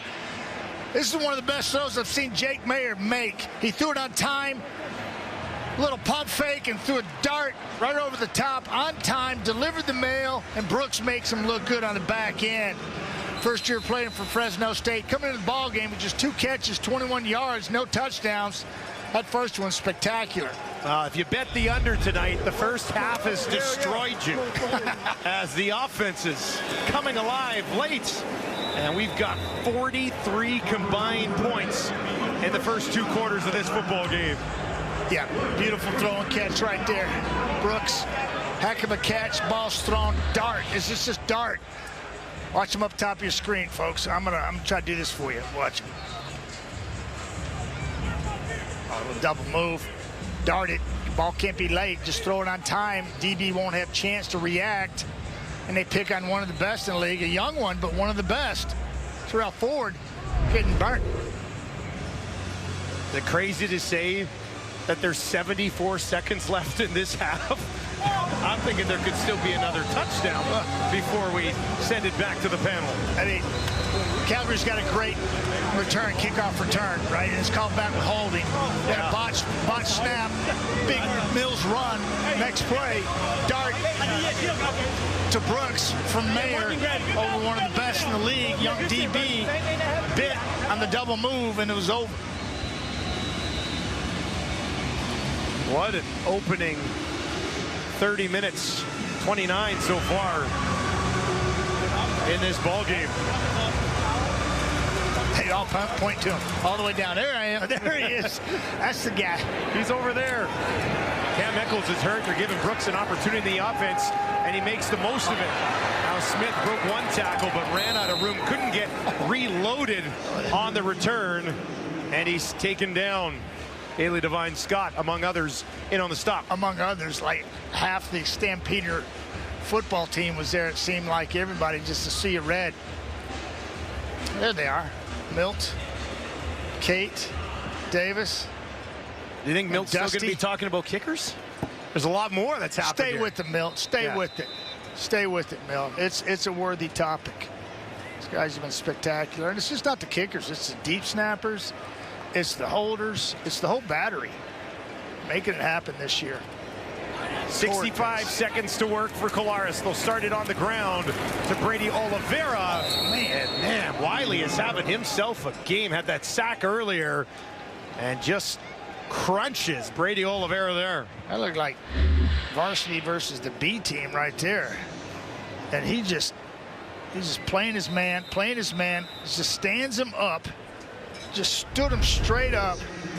That was Kolinkowski, their center, stood him straight up. Man come across his face, and they just threw him away and just manhandled him. Looked a little Calgary Stampeders there. Like boom. Yeah, like steer wrestling. Steer wrestling, that's right. Collaros in trouble, gets it away. Oliveira reaches down for it, and they're blowing it down as incomplete. Again. There's pressure, and Zach was trying to make a play. I wouldn't advise that. Right here. Check him out. Just effort. Hauser going on the inside. Rose on the outside. Zach trying to make a play. Get out of harm's way. Doing the turf. Got plenty of time here. I was going to say, you see Jake Mayer pacing the sideline, ready to get another crack at it here. Just takes 2 plays. Just takes 1. We talked about all the close games between these two clubs. 12 of the last 14 not decided until the final 3. Second half should be a good one. Low kick. It's going to bounce. Brooks takes it cleanly. All the way back inside the 50, and that's almost instant field goal position. That is such a smart move by him, catching it on the short hop there, went and played it, didn't let the ball play him, little baseball for you. Had the momentum going forward. No right away, question, yeah. and got what he could. Cal Murphy, may he rest in peace, you know, who's such a big part of this Winnipeg Blue Bomber club and organization. Watch this. He would love this. Catch it, straight ahead, get what you can. That's just smart football right there. Well, we did see Castillo knock one in from 57 earlier in the half, going in this direction with a slight wind at his back. They're inside that right now. Jake Mayer over the middle, down the field. He's got him inside the 25 as he finds Beggleton. And Beggleton has him in business with 22 seconds on the clock. I'm up here screaming to Mike Marsh, our producer, dart as a dart. They just drilled it. Soft, mushy zone, cover 4, and Mayer lights him up and makes him pay. Plenty of protection, climbs the pocket. Oh, it just slings one in there. Beautiful. Clock ticks inside 20. Bombers will bring some pressure. Mayer backpedals, sends it towards the end zone. No! Falls incomplete, was looking for Philpott. And that'll bring up second down with 11 seconds remaining. I like it. Philpott didn't know the ball was thrown or was coming to him. Kind of stumbled out of his corner route coming out of the break and couldn't relocate it, but I like the mentality. Just knife it. And you got Paredes facing the hole. Can't wait to put 3 up on the board and tie this game. Jake Mayer, one more shot. Mayer will have 3 options out to his wide side right. Bombers bring 5 this time. Jake steps up, dumps it off over the top to Diedrich Mills. Mills down to the 15 with 5 seconds left on the clock, and it'll be Paredes' time to try to tie this game at 23. Yeah, just good offensive football right there, knowing what you needed. It's a good job by Jake making something happen, and Mills getting it, getting down, sending it up for Paredes' his chip shot. Can't take it for granted, just got to lock it in. You got Crawford. To Cody Grace, Paredes, 22. Count it. Knocks it home. 23-23. That's exactly what this game deserves. Yeah. Doesn't it? Yeah. Tie game at half. Well done, boys. Well done. Both sides. People here at Princess Auto loving this. Diedrich Mills has 104 yards on the ground. Ontario Wilson has 74 yards and a touchdown, and he's with our Brittor. All right, Ontario, you get your quarterback's first touchdown pass of the season, and it just happens to be the first of your CFL career. Walk us through how you were able to get past that coverage and get your hands on that ball. Essentially, we seen pre-snap that it was going to be like a man look, so we just ran like some deep shots down the field, and Zach really gave me a chance to make a play, and I just made the most of my opportunity. All right, well, what are you going to do with the ball from your first touchdown and that experience? I can imagine you got a lot of emotions going through you. I mean, I really would love to keep the ball, but we have this little rule going on that we're not keeping any, like, interceptions or touchdowns or anything, so. All right, understandable. Okay, a lot of momentum shifts in this game. Tie game going into the half. What's important in the final 2 quarters? Just to be able to stay level. Like, in a game, you know adversity is going to come. You just got to know how to fight through adversity. All right, thanks so much, Ontario, and congrats on your first touchdown. All right, thank you. Plenty of stuff to talk about, so we will send it over to Kate in the panel. Well, isn't that the truth, Britt? What an incredible first half of football. Alongside Jim Barker, David Sanchez, Milt Stegall, Paul LaPolice standing by as well for our halftime. And I really hope you didn't take the under in this game because it's already gone way over. It is close to being that already. And unfortunately, I know we promised this at the 3-minute warning that we'd be talking about the kickers. They have officially been punted from this segment because of what happened in the second quarter. And Milt Stegall, for the first time in 265 days, Zach Collaros throws a touchdown pass. That must be a huge weight off his shoulders. Oh, without a doubt. You know, that was the final frontier for him this year. He hadn't thrown a touchdown pass, and he really hadn't gotten to any rhythm. And you can see this first half, he's finally got to the rhythm. And the rhythm has been big plays on both sides for these both teams. You look at this play right here. They were just talking to Ontario Wilson, his first CFL touchdown. And I know he's not supposed to keep the ball, but keep that ball, young man. And then another big play by Winnipeg's defense. This is what we saw in the past from Winnipeg. Big plays on both sides of the ball. Offense making plays, also defense. But Jake Maier, he settled down, he came back, and they answered the call. So it's good for this team that they were able to come back and tie this game up, because we know what happens to this team. We know in the first 3 quarters they're able to dominate, but that 4th quarter has been scary for them. So hopefully they can keep this momentum going, because they have an opportunity to win a game, which would be really big for Jake Maier and the Calgary Stampeders. Yeah, physically, Calgary came to play. You saw on both sides of the line of scrimmage, they're definitely came to play. Looking at some defensive back play, and starting with Trey Roberson, and I said it coming into the game that this is a defense that has been okay when you look at statistically, but haven't made enough plays. In cover 0, the receiver knows what he has to do, and the corner knows exactly what he has to do is get inside leverage. You see him sneak inside. Those little 2 shuffles are exactly why he made his play. He's got inside leverage. Zach probably doesn't see he's got inside, but Wolotarski's job here is whatever it is don't let him beat you inside. Cross his face, right, Milt? Got to cross his face. He didn't do that. Roberson, great play. I don't think this has been a great start for Trey this year, so that's a big play for his confidence. On the other side, a guy who didn't start the season well, who I love and I don't think is getting credit, Tyrell Ford. I mean, this kid, he didn't have a great first week, and so he missed a couple tackles and got him in trouble. Since then, he's been really darn good. Watch this. His speed is why he made his play, not because he was not threatened by the outside receiver. It was some sort of cover 4 or 4 deep coverage. He was able right there to keep his eyes on cover 3, on the number 3 receiver, and come off that because he wasn't threatened. Right here, when you're in that position, my man, Tyrell Ford, he got beat here, but good coverage. You got to turn the other way. You're too far from the sideline to open up to the field and try to make a play on the ball. I respect guys who try to make play on the ball. That's what you got to do. But when you're in the field like that, you don't have the sideline to protect you, and you can't feel him. You got to turn inside the receiver. And as soon as he reaches the ball, you play his hands. Just too much separation, get away from you when you look back in the middle of the field. He wanted that interception. That's why he looked back. That kid is playing really good football, Canadian on the corner, and I don't think people are recognizing just how good he's been thus far. Well, Calgary's tied, and a lot of it's because of how they've run the ball on Winnipeg. And I want to take a second and shout out to Pat Delmonico, the offensive line coach. They don't get called out too often for great jobs. Okay, this is a rookie playing his first ever game. Eric Smith, number 68. Come through the hole and absolutely pancake that linebacker to send Dedrick Smith off on some of his 104 yards. And here you're going to have Zach Williams work to the 2nd level, number 57. And then we're going to get a botched snap, but Josh Coker, the right tackle, finishes his block. And again, it allows them to make plays. So hats off to Pat Delmonico. He has new people all the time. Eric Smith in his first start. What a block on that first play.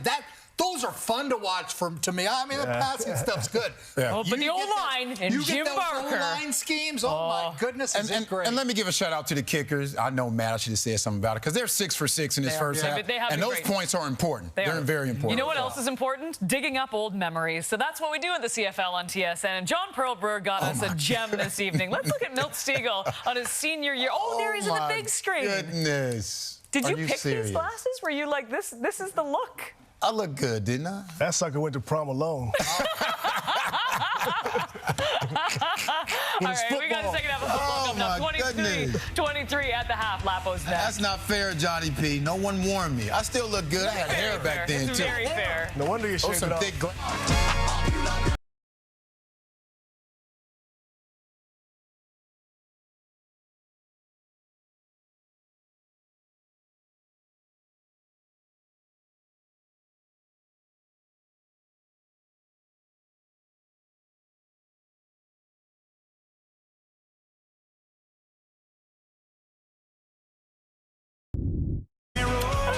Paul Lapalese, but I am loving this rivalry between the BC Lions and the Saskatchewan Roughriders, which we get again on Saturday night, and all eyes will be on this BC Lions offense led by Vernon Adams Jr., who is on pace for an incredible 6,300 yards this season. The best player in the CFL after 5 games.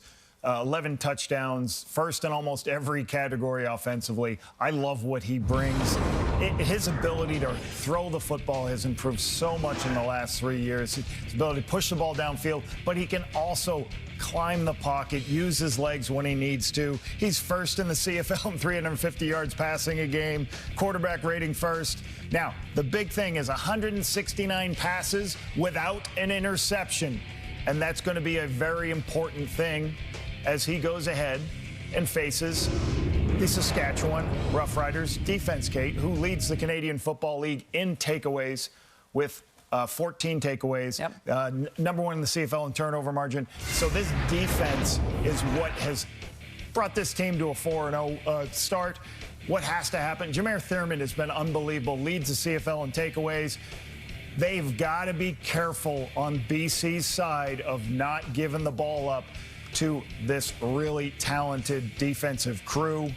Now, I think what's real important, though, is Shea Patterson. Like, he's got to make sure he can do. Last week, he threw 18 passes that were under 7 yards depth. He's got to get some throws that are a little bit farther downfield, but he can't put himself in bad situations. A.J. Ouellette, Shea Patterson have to have some type of run game to make sure they can keep that BC Lions offense on the sideline. Well, it's like we were talking about Cameron Dukes, too. Just don't make too many mistakes. Like, just play your game and hopefully get the running game going. And as you said, this BC Lions offense is something special. We didn't even get to William Stanback, for goodness sake. Should be a great one on Saturday night, but it's already a great one on Friday night. Tied at 23 apiece. We'll get you back to Winnipeg for second half action right after this.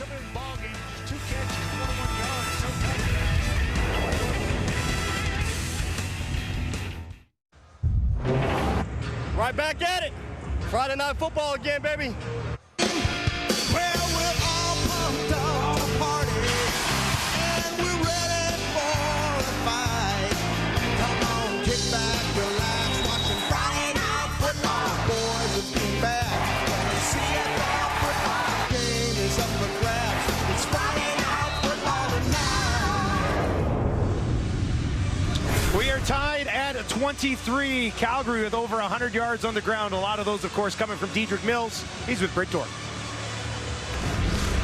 All right, well, your team has had some struggles on the road this season and struggles in the fourth quarter to finish it off. So what was the message to get it done tonight?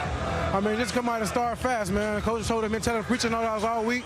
Ever since we first started the season, start fast, man. So we just come out starting fast, and that's what we're doing. Well, it's been great to see you back in the lineup. You sure are starting fast, making an impact. What are you seeing out there at that Bombers defense? I'm just seeing the holes that my team making for me. I'm just running the plays that coach calling and just executing them. All right, well, have a great second half. Oh, yeah, most definitely. Thank you. Diedrich Mills' career high is 137. He had 104 on 8 carries in the first half. We are underway in the third quarter at Princess Auto Stadium. Fantastic Friday night football finish. Almost certainly on the way, and a nice return here for the Bombers to get them started as Smith brings it out beyond the 45 to the 47. Here's Zach Collaros' first half. Yeah, you got to feel good if you're a Bomber fan watching your quarterback who's been struggling at home. That not so much, but he settled down and started making some throws and finding that kid right there, Ontario Wilson, a mainstay, and Dembski all over the field. And then first of the year for Claris, first of his career, and Ontario Wilson, and they find the end zone and did a nice return, good field position to start this next 30 minutes. Started on their own 47. Brady Oliveira just 4 carries in the first half. Zach throwing again over the middle. He's got Wilson. And he is taken down immediately by Tyler Richardson. But Ontario Wilson awfully close to 100 yards. Well, I remember being in. Watch him do his thing. Just a little dig route. Clear it, Dembski, come in behind him, and just throw a dart. Confident heater, number one, down the middle, on the money. That can really right a ship for a quarterback who's looking for his mojo. And good start to the second half. Wilson is now up to 95 yards in the ball game. Collaros in trouble and taken down immediately. Ryan Leader gets there for his first CFL sack. Yeah, Leader he's just a heck of a football play here. Second-year player from McMaster. Zach thought he had the edge, and Leader's so quick, he just gobbled up that territory between him and Caleras and put him down. Well, that's got to feel good. A lot of firsts happening here. First TD throw for Zach. First one for Ontario Wilson. First sack for Leader. First sack for Wiley. It's crazy. Two sacks tonight for Calgary. They only had 2 coming in all season. Here's Caleras looking to the end zone again for Wilson. Oh, baby, he almost one-handed that, but it falls incomplete. Oh, that would have been something else. Yeah, I'm just going to watch how he plays his balls. It's in the air, and Zach throws it out there. See if we can pick up Wilson on your left-hand side. Zach heaves it. Get there.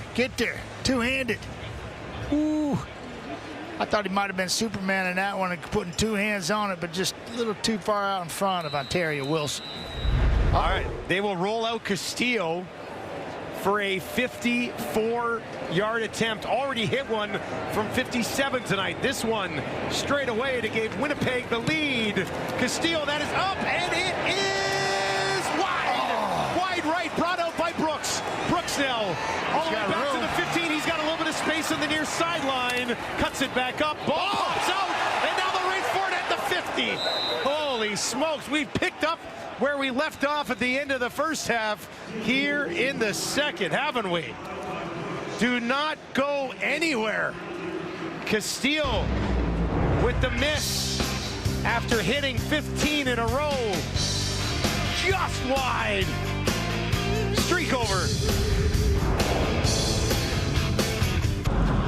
Dedrick Mills, 8 carries for 104 yards in the first half. What? I know. 104? Yeah. He had 184 and 40 carries coming in. Yeah, with no touchdowns. 6 career, but no touchdowns this season. And Dedrick Mills is well on his way to matching that total tonight in one game. That one went for 53. That'll help. That was on a botch snap. Botch snap left, wasn't it? That was the call play. Yeah. First and 10 from the Calgary 38, back to Mills again.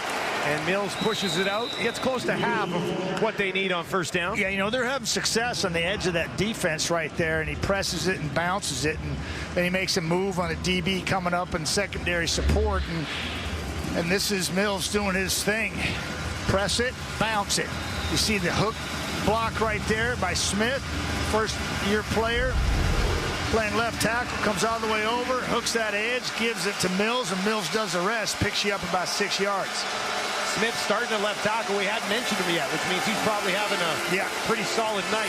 Back to Mills again, trying to bounce off the tackle. Big Hill will come in there with Grandy, and they'll shut him down, and that'll bring up third down, and Grace will come out to kick it away. Yeah, and, you know, this time they're trying to do a little pull and trap action with 44, and that's Lucas Roberts coming right to left, and he gets his block, but defender right there is Kyrie Wills. Stuffs the hole, and defenders are able to make the play in the backfield. Mills is looking at 3rd and 3.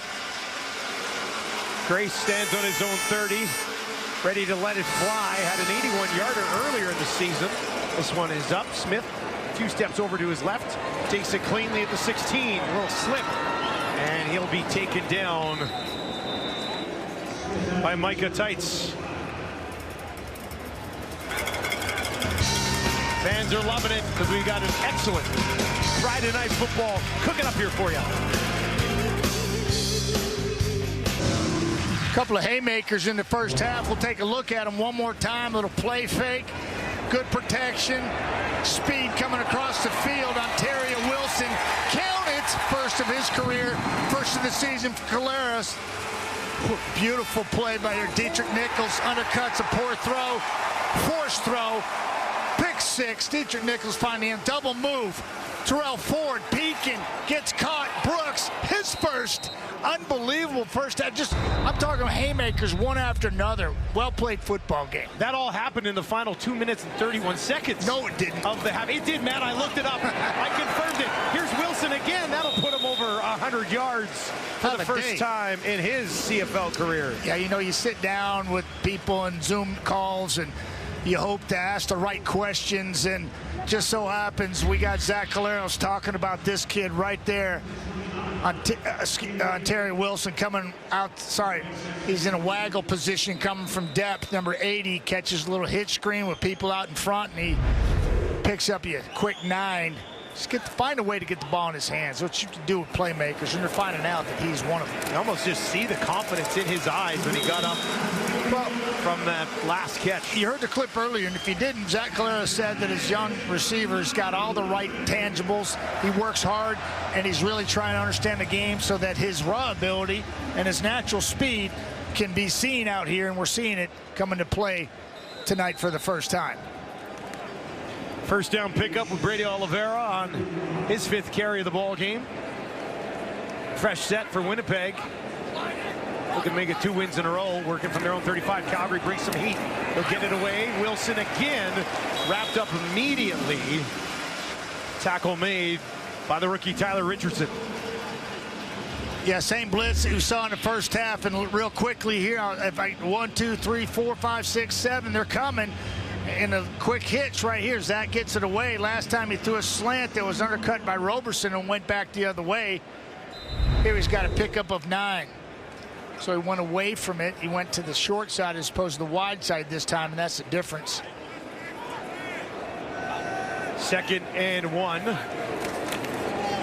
Back to Brady, right up the middle. Judge hanging on his back. Oliveira takes it over midfield. And he's starting to cook, isn't he? He's starting to boil a little bit. Yeah, and that's not good news. 2nd and short for the Winnipeg Blue Bombers. Going extra offensive lineman, flatten the defense. 19 tries to come up in support. Brady says, He makes a hard cut. He's into the secondary, and Cameron Judge just hangs on for dear life.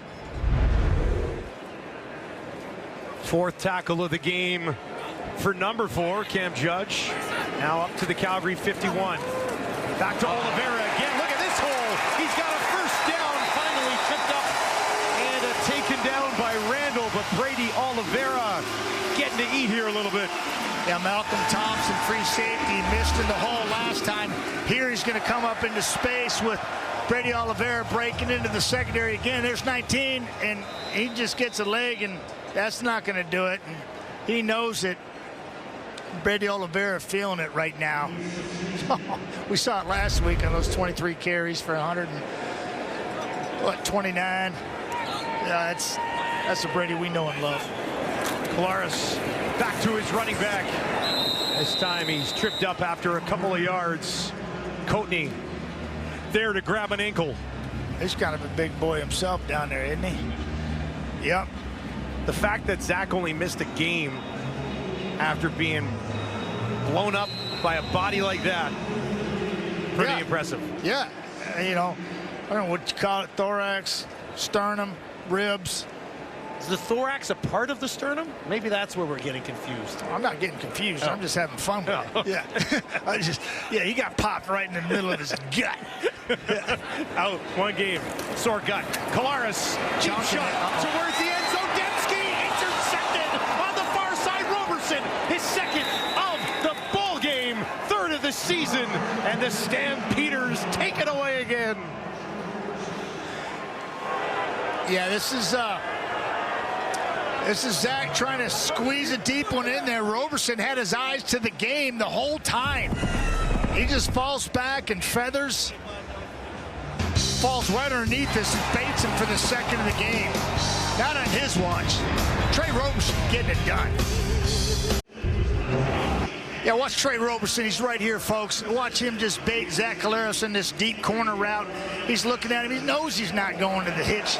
He just keeps running, feathering back, and easy pick. 2nd of the afternoon or evening for Trey Roberson, making it look easy. 6-year player from Illinois State, getting it done. Big time turnover as Winnipeg was on the move.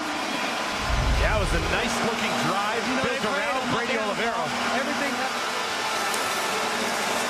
And now Calgary gets the ball back. Jake Mayer over the middle has his running back, Dietrich Mills. Line of scrimmage no further. Maybe a yard on the play as he's taken down almost immediately by Wilson. Yeah, this guy's a tackling machine. You know, you don't think about it, but Kyrie Wilson's been around for 7 years on the Winnipeg Blue Bomber football team. And he's just a tackling machine. Just a tackling machine. 7-year player from Fresno State. 19 tackles on the season coming into the game. 2nd and 9. 3-man pressure. Mayer with time down the field, and that falls incomplete. Was looking on the near side for Cole Tucker. Blanketed by Tyrell Ford. Running the route for him. Watch Tyrell. He's right here. Watch Tyrell do his thing here. Looking at the quarterback. I'll just fall off underneath this. Run the route for him. That ball's thrown anywhere else. It's going the other way, just like Trey Ford did to Zach Collaros. Got to get your eyes right for quarterbacking. Got to hold those corners on those out routes. Bombers dodge any bullets. Could have come after that interception. And they're going to get it back. Blocked as Grace picks it. And it's going to bounce at the 40. Picked up right on the spot. Plague on the play. No yards. And we hadn't had one of those yet tonight, so chalk it up. Right. Cadwalader getting it done. You know, Mike Miller, the new special team coach for the Bombers, is loving that. Yeah, he is. Winnipeg gets the ball back almost right where they lost it. Cadwalader causing issues.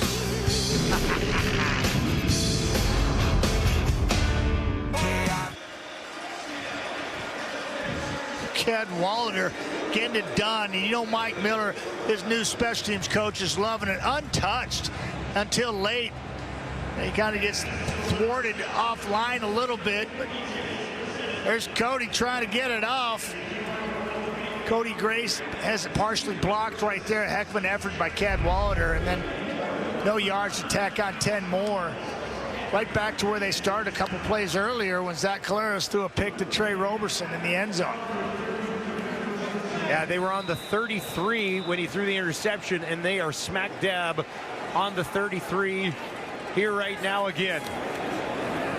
Back on the ground to Brady Oliveira. Oliveira breaking tackles down inside the 15. And the big man's rumbling, isn't he? Oh my gosh.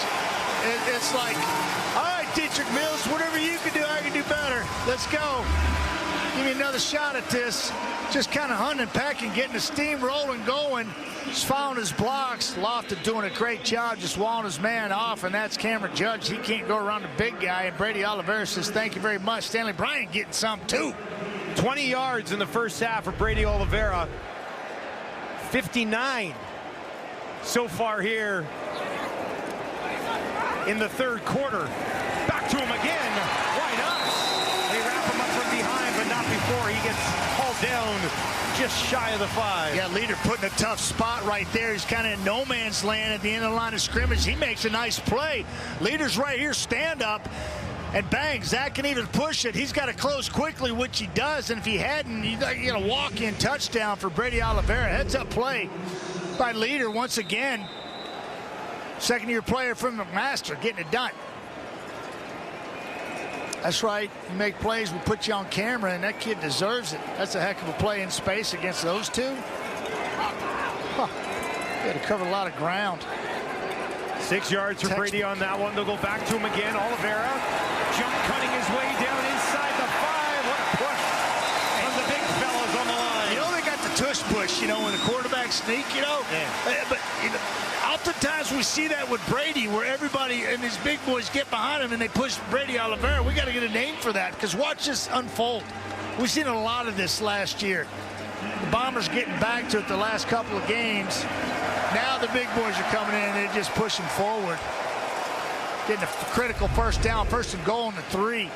And here comes Strevler, adding a little more pain to the game. 1st and goal from the Calgary 3. Winnipeg looking for a lead. Strevler into the game. Looking for the end zone. It is there. Touchdown, Winnipeg. Strevler does his job. And the Bombers go back on top. Just Little Friday night football for you. No big deal. People getting after it. Gotta love this. Little pain right here down there. Just take a couple with you. Now, the Bounders couldn't hold him up. Alway couldn't hold him up. Strev's talking a little noise. Why not? Big time special teams play set him up nicely. Castillo puts him ahead by 7 after a 4-play, 33-yard drive. That started with a block kick. One more look at the nastiness in here in the touchdown. Strevs. Alway trying to get a piece of him, couldn't get enough. Classic quarterback sneak from the 3. Yeah, with that kid. Right, with that kid, he's just a beast. He and Tommy Stevens, some of the best in the league. Just big bodies. The guys are just tougher than nails, and they love that part of the game. 13 rushes last week in their first victory. Added to the Brady Oliveira 23. Add another one in there from some other guy. I don't know who it was. Dembski. 37 rushes. It was just like, I heard just watching that game. Yeah, you know? Johnny Augustine had the one kick. Yeah, that's what it was. There's look at Nick Dembski. Well, he's had a night himself. Calgary's responded. Yeah, they have. In this game. It's been haymakers. They fell behind 10. This place was rocking, and they managed to come back. Had it tied at 23. Don't have a first down yet in the second half, though, Calgary. Winnipeg's got 7 of them and a touchdown. Here's Brooks. Takes it at the 15. And he is upended and comes down at the Calgary 30. Yeah, Ken Wallander, he sets it up with the block punt, and then you just give it to Brady. He fouls the big boys. He hunting packs and gets a head of steam going. One more time. Nice play by Letter off the edge. Brady gets some help from the big boys, pushing the pile, picks up first down, and then Strevs does his thing. Boy, that's one big football right there. Calgary with about a 5-minute deficit in time of possession right now. Winnipeg has controlled the ball here in the third quarter. Mills, nowhere to go. Boy, they made some adjustments. Yeah, Hubert, down that run, haven't Jefferson playing a run. Thomas in there. You got 4 bombers in there on that run stop. Trying to get some, watch them play their man, get off their man, play stiff arm, hold your ground. Woods does a nice job of doing that. And everybody else just rallies. 2nd and 11. Just getting that territory that Britt talked about. Of course, Calgary's got to be careful because they get destroyed in the fourth quarter. Fourth quarter struggles all season long for the Stampeders. Trying to make something happen here in the third quarter. Mayer, all the time in the world, dumps it off to Mark and Michelle, who's pushed out of bounds, well short of the first down marker. Osh got him another tackle. We're going to get Steve Daniel to add that to his total. It's just, they're checking on Mike O'Shea had like 1,000, I don't know, 1,200 tackles over the course of his career. It's just incredible. And here he's just trying to get out of the way and help Mark and Michelle from not hurt himself. And watch him. He goes old school on him. That counts. That counts. Ice cold whirlpool for him after the ball game. 3rd and 3. 3rd and 3. You think they're actually going for it? No way. Drop offside. On their own 37? They do go for it. Make the handoff. Mirror all the time. Down the field. Drops it in there. Bill Pott, does he have it? Yes. Oh, my gosh. How about the nerves to call that play? 3rd and 3. Dave Dickinson calling all the plays for the Stampeders. No doubt about that. Jake Mayer, ice in his veins, looking. Willie Jefferson in his face. And he spots the ball beautifully out here. Look at him. He's just, wow. He loves it. What a call. Oh, my goodness. What a catch. And nobody's asking for. He's asking for pass interference on the route to the field by Barnes. Back to Mills. Up the middle. Spin move will get him at least 8 on first down.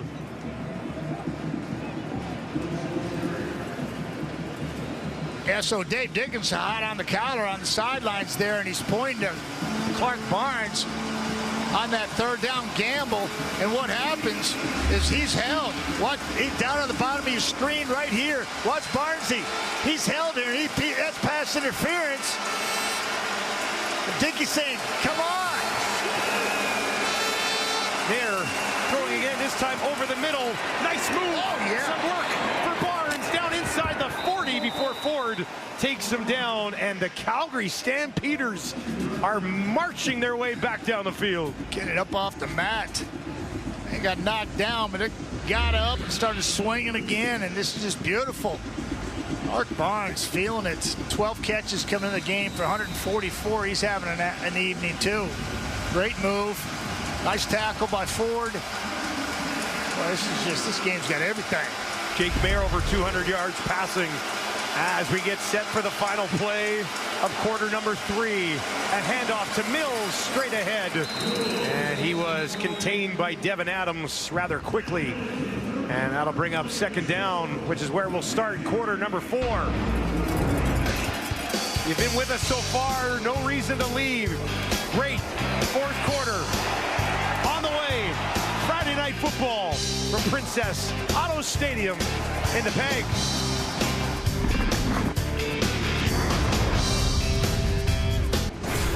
Oh, we got a good one. We got a great ball game tonight. Bombers on top 30-23. Both teams getting it going on the ground here so far in this ball game, especially in the second half for Winnipeg. I don't know where we're going to go in the fourth quarter. Well, I know the Stampeders, they want to go to the end zone, tie this thing up and finish strong. And they talked about that this week as they lost another close one last week. And Britt has talked about it, they collapsed in the fourth quarter. And so it's going to be a challenge for them. And this is what it's all about. This is what the CFL, and when these two teams get together particularly, this happens. And close football games, we got another one on our hands tonight. Fourth quarters so far this season. Calgary is minus 33. Scoring just 18 points. As Britt mentioned earlier, shutout in 2 of those games. But they got pretty good field position here on a second down. 3 options out to the right for Mayer. Only 18 points for them in the fourth quarter through the first games, and they're looking for some valuable 7 right here. Peyton Logan into the game at running back, and he's got him a first down over the middle. Yeah, I like that. I like that a lot. Just a mix-up of change of pace, right? Coming right across your screen. It's the way to use him. Bang. Love it. It's a quick 10. So explosive. Reminds me of Letcher from Montreal. McMahon from Toronto. So many great backs like that we have in our league that can make you hurt through the air. Fred set from the 25. Mayer, a gun over the middle, and that falls incomplete. Philpott kind of tripped on the way through. Alexander took a crack at it, but couldn't get his hands on it. Yeah, and I really believe that he's right in here and watch him do his thing. Now climb and get open. And kind of clipped heels there a little bit, maybe feet. Kind of caught right there. Yeah, that's what happened. Incidental contact wasn't called.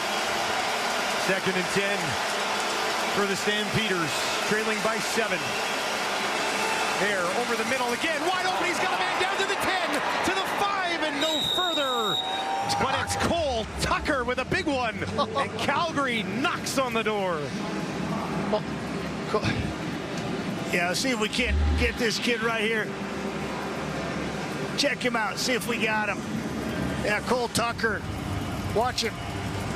Trailing right here, underneath, split him. Oh, it's a nice looking play. Nice looking play right there. Jake Mayer found him, put it right on him. Knocking at the door. 18 points in the fourth quarter, my you-know-what. Come on. Tommy Stevens into the game, taking it wide, now turning it towards the end zone, and he's in. First Strebler, now Stevens, his 2nd of the game, and the Calgary Stampeders answer back. How about that, mixing it up? Peyton Logan, Tucker, and just now finishing strong with Tommy Stevens. Well, when you talk about answers, they scored Strevler from the 3. Calgary comes back down. Tommy Stevens from the 3. Yeah, almost a walk-in. Huber can't get him. He's not going to arm tackle Stevens with he's 6'5", 251 pounds. He's got a little speed, momentum going. You're not going to get him down with an arm tackle. Yeah, that's big-time response drive here in the fourth quarter. Calgary. Paredes to tie it at 30, and he does. Oh, boy, this thing just gets better and better, doesn't it? Tommy Stevens, back-to-back weeks with 2 touchdowns. That one caps off an 80-yard drive.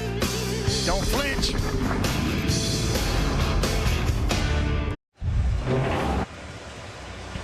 Perfectly executed by Tommy Stevens. Yeah, and he's just going around the outside. Buffalo boys go around the outside, right? I'm allowed to say Buffalo, right? I think so. It's one of my favorite games. Yeah.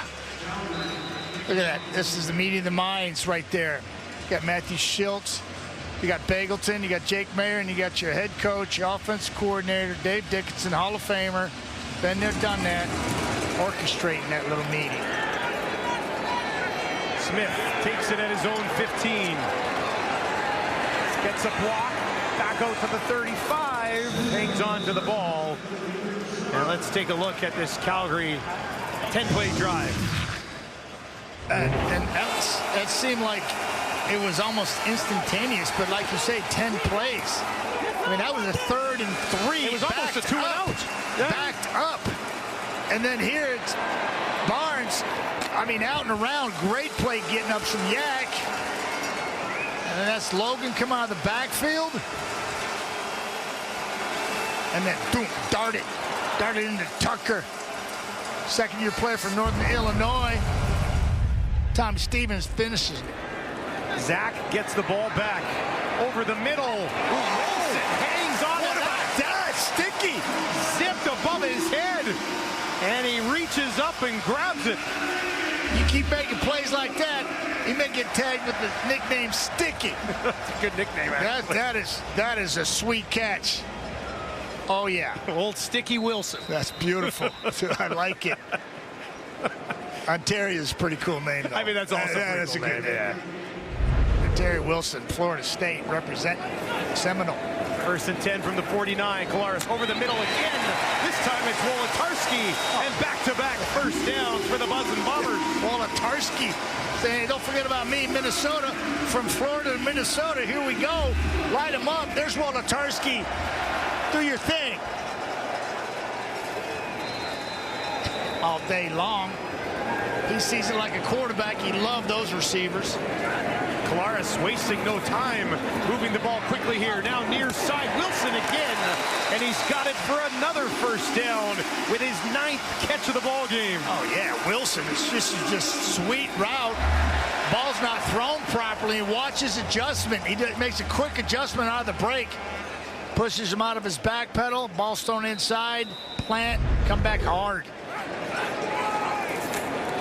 Now Oliveira, and he is taken down quickly. Oh, Wiley 93 helped on the tackle. He's on his knees and he's tapping his helmet saying, get me out of here. I need some oxygen. Whew. It's Thomas that started the tackle. Fast paced out there. Wiley there to finish him. And if you don't know, if you've never played this game, yeah, it'll tax you. It's a different type of cardiovascular health you have to be in, and it happens quick, and there's a lot of field to roam and to cover, and Wiley's figuring that out right now. 2nd and 7. 3 options out to the left for Kolaris. Looks to the right, throws to the right, has a man at the 30, but it won't be enough for a first down. Yeah, this is going to set up 3rd and 3. Oh, you won't see that. You don't want to see that on Judge. No. No, he knows too. We saw that last night with Cody Fajardo, one of our stars in the league, Grey Cup champion quarterback, has his team on a roll, and he pulled a hammy. You don't want to see that from another star. You do not want to see that. One of the best linebackers in the CFL. He intended to. We'll step away. Welcome back to Winnipeg. Here's a look at what happened to Cameron Judge. And it looks like he hyperextended his leg right there. And we often did this in the studio. You can see it.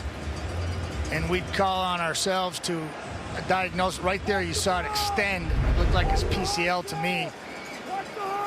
And we make those calls all the time back in the studios. We watch a lot of football, and it's good to see him walking off the football field on his own power, Dusty. That was nice to see. He was down for a little while. Castillo will be attempting a 33-yarder to put the Bombers back on top. And that one is through with 9:41 on the clock here in the fourth. Winnipeg leads by 3. There's this replacement right there. Micah Teets, heck of a football player. He's got a great nose for the football. Linebacking core looking at it, and it's just, they got Adam Konar, they got Judge, Teets, Alway, they got Dozier, they got ballers up there, man. Bailey Devine, Scott, they're your player from Global Kid. They're loaded. They got a lot of depth. It's what you need in the CFL. Most of those guys play on teams that are backing up, and then if the starter goes down, boom, they're right there, and they don't miss a beat. See if Calgary can't get her done here and answer score with the score. Drive, of course, starts on their own 40 after the field goal. Quickly, out to Barnes. Nothing opened up for him. Home got a couple of yards. Home said, not in my house. He was waiting, wasn't he? Quick recognition there. No place to go. Like a beeline, straight from depth, about 10 yards. Not a lot of room there, only pick up a 4. Maybe. Yeah, they ended up giving him 3. Yep. So it's 2nd and 7 for Calgary. Crowd here at Princess Auto Stadium trying to get behind their defense. Jake Mayer with other ideas. 3-man pressure. Cut of time. Down the field, turning around and grabbing it is Clark Barnes. What a play just as that ball's coming in and makes the catch.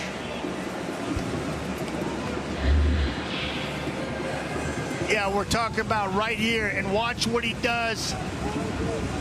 Little double move. Blows right by Kyrie Wilson. Alexander can't get over there in time as a free safety. Jake Mayer spots him. Nice little double move connection there between those two. Clark Barnes, Jake Mayer making it happen. Jake Mayer 17 yards away from a 300-yard game. Has one of those so far this season. There, out to his right. Under pressure, steps up, has a man wide open. It's Beggleton. Beggleton inside the 20, down to the 10, wrapped up at the 5 by Home, and thrown out of bounds. But the Stampeders march down the field. That's all Jake Mayer's offseason work. You know, a lot of talk about him this offseason, losing some weight, getting in better shape. Yeah, and we're watching this guy right here come all the way across the football field because Mayer's got a lot of time. He's going to make time. Rolls to his right, steps up, and then finds him all the way across the field. Nice block by his receiver, and then Home, who can fly, tracks him down at the 5. First and goal from the Winnipeg 5 for Mayer. Looks to his left, throws to the end zone, got it, touchdown Calgary! Markin Michel and the Stampeders go back on top in a seesaw battle here in Winnipeg. I'm loving watching Jake Mayer play right now. When that guy's in a rhythm, man, he is so smooth, and he throws such a pretty ball. Yeah, this is beautiful. That's a heck of a drive right there. I said, forget 3, we want 6. Watch Jake Mayer. This is on his back foot. He's looking there the whole time. Got it! Spot it! Count it! Oh, man. Friday Night Football Classic here. That's just... That is beautiful. Mark Michel finding the end zone. That guy's money in the red zone. He is just money in the red zone.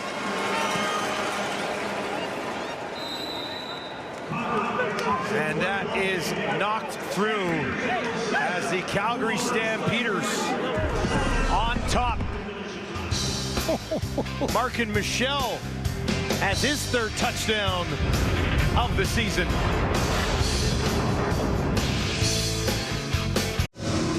Well, automatic response from the Calgary Stampeders in pretty impressive fashion here. Yeah, it has been automatic for the Stamps in the fourth quarter, so this is a good sign. That was a great double move by Barnes, finding the soft spot. Jake Mayer buying some time, finding his number one receiver, Reggie Bagleton, getting it down to the 5. And then this throw is money. This is a quarterback feeling it. Beautiful tight spiral on the money. Mark Michelle, 5 targets down in the red zone, 5 receptions, 45 yards, and 3 TDs this year. Not bad producing when you get down there.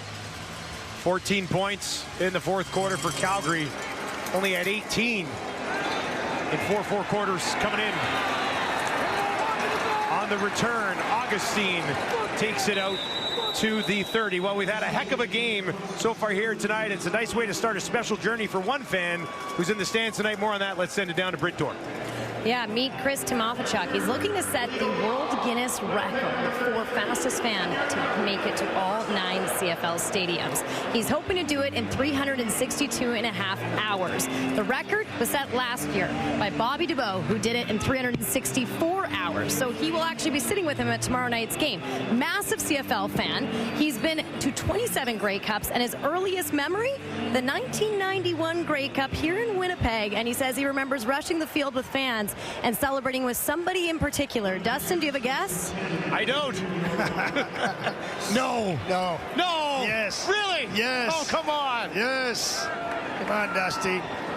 It was an out-of-body experience that whole game. Must have been, eh? Yeah, but I tell you what, if I'm Bobby DeBow, I'm taking it out when I see him next, right? I'm not letting him break that record. Well, I know. I hear they're best friends, though. Yeah. I'll take you to the airport.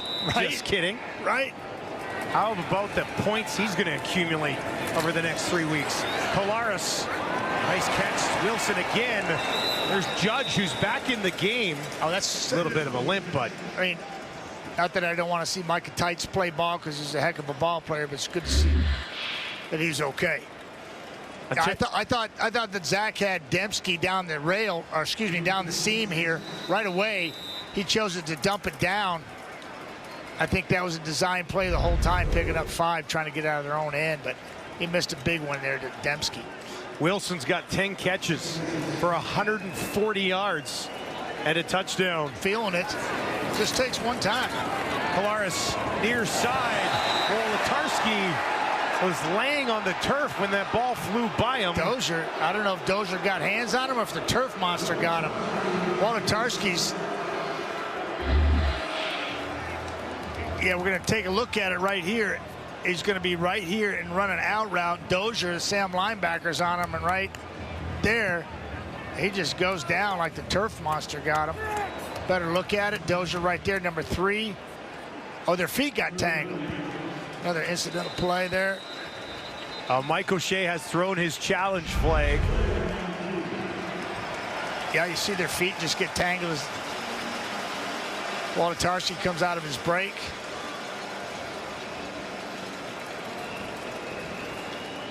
.6:12 remaining.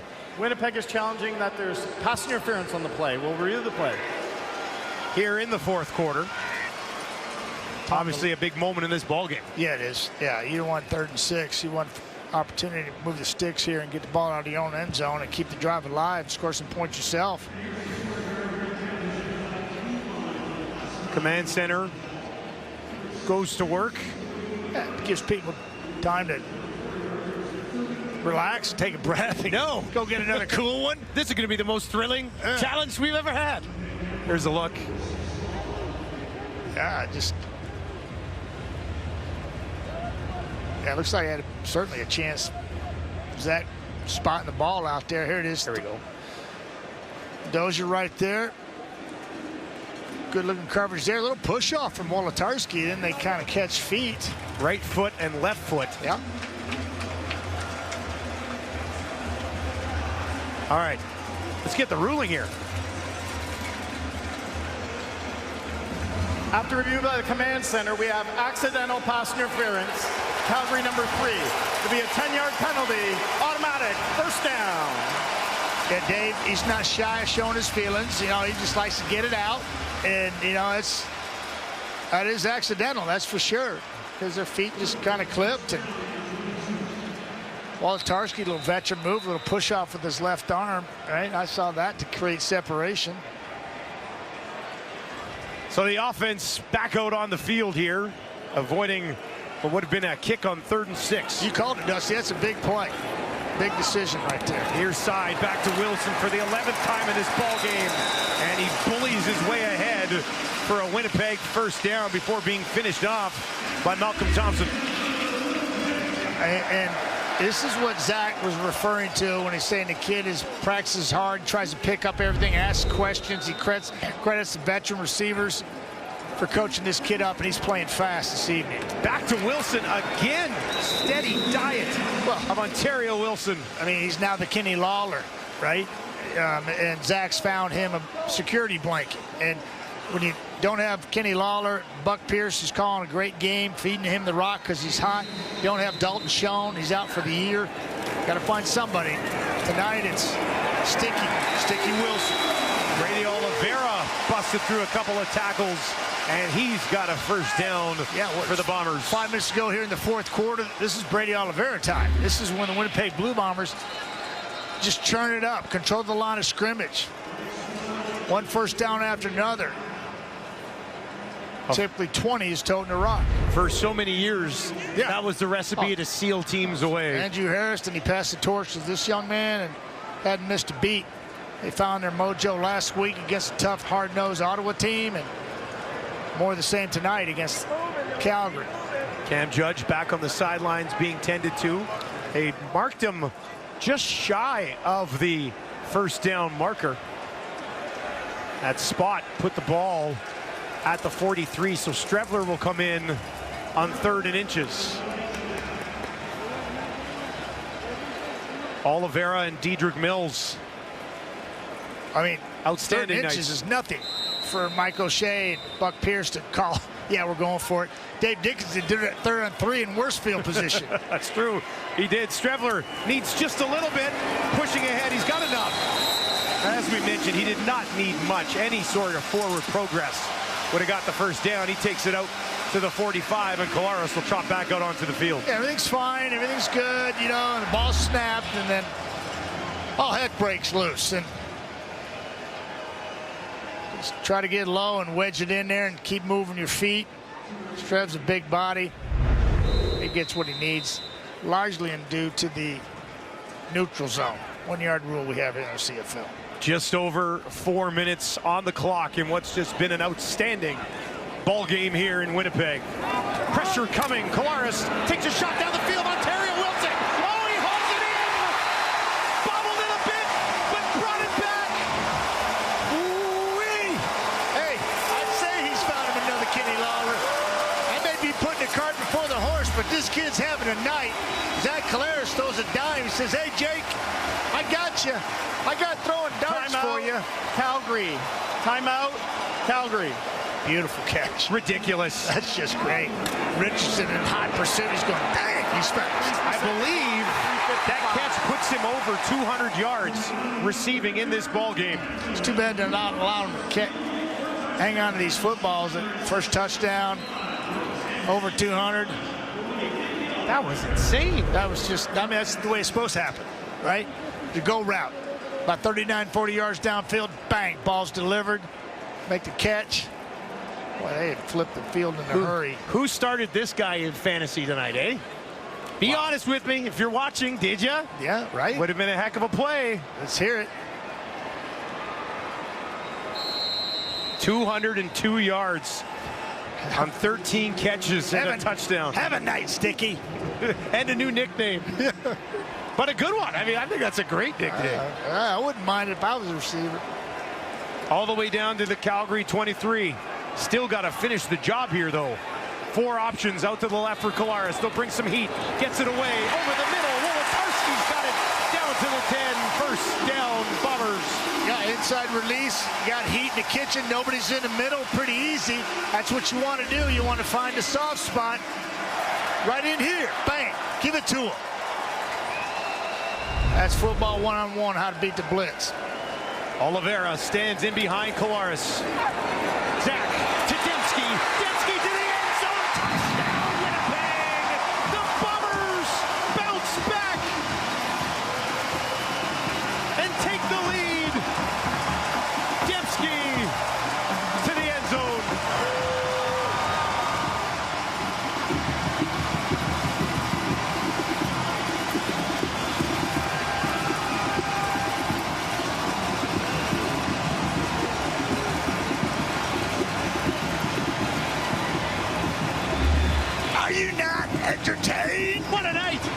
my goodness.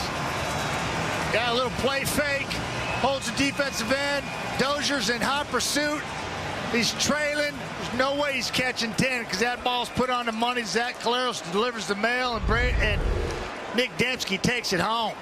First touchdown of the season for Dembski. Bombers going for 2. Try to make it a 4-point game. I would take a field goal out of the conversation here. On the other side, a field goal could possibly win it for Calgary.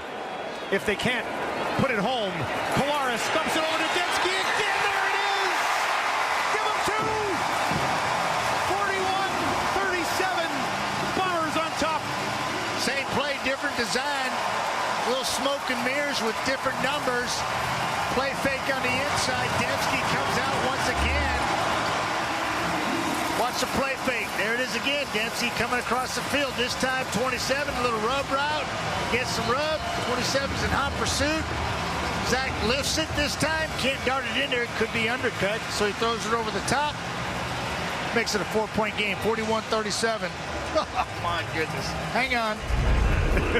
Kolaris, 333 and 2 touchdowns. Jake Mayer, 316 and 2 touchdowns.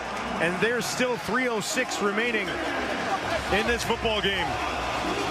Winnipeg leads by 4. And, you know, that's the beauty of playing a game position up here, quarterback, and playing this game. Got a short memory. Yeah, you can make mistakes, but you can still produce at a high level. Those are great numbers. Couple picks. Balls he shouldn't have thrown. He knows he shouldn't have thrown. Well, he bounces right back, and he's got his team up by 4, 41-37. Castillo kicks it away. Brooks could use a return here. Takes it at the 20. Back to the 30. Broke 1 tackle and lunges ahead just outside the 35. You know, Dustin, we've seen some incredible calls by these coaches here. 3rd and 3 backed up in your own end, going for 2, trying to make it difficult on down. The field goal won't win it now. I love it, man. Don't go anywhere. 3 minutes to play in Winnipeg.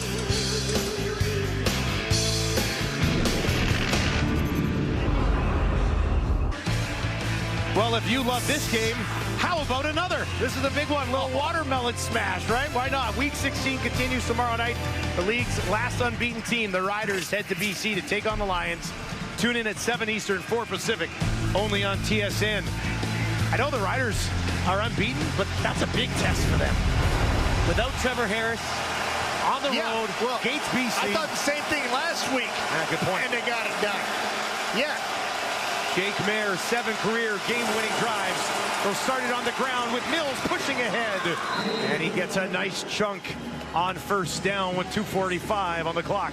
Yeah, you talk about chewing up the clock. Winnipeg did that on the last drive. Goes ahead by 4 with the really gutsy call by Mike O'Shea, going for 2, a successful 2-point convert to boot. Really puts Calgary in a situation where they got to drive the length of the field. Both of these teams in a similar and familiar position. Calgary has had all 4 of their games come down to the final 3 minutes. Winnipeg, 4 of their 5 have been decided late. Back on the ground, pushing ahead. Mills.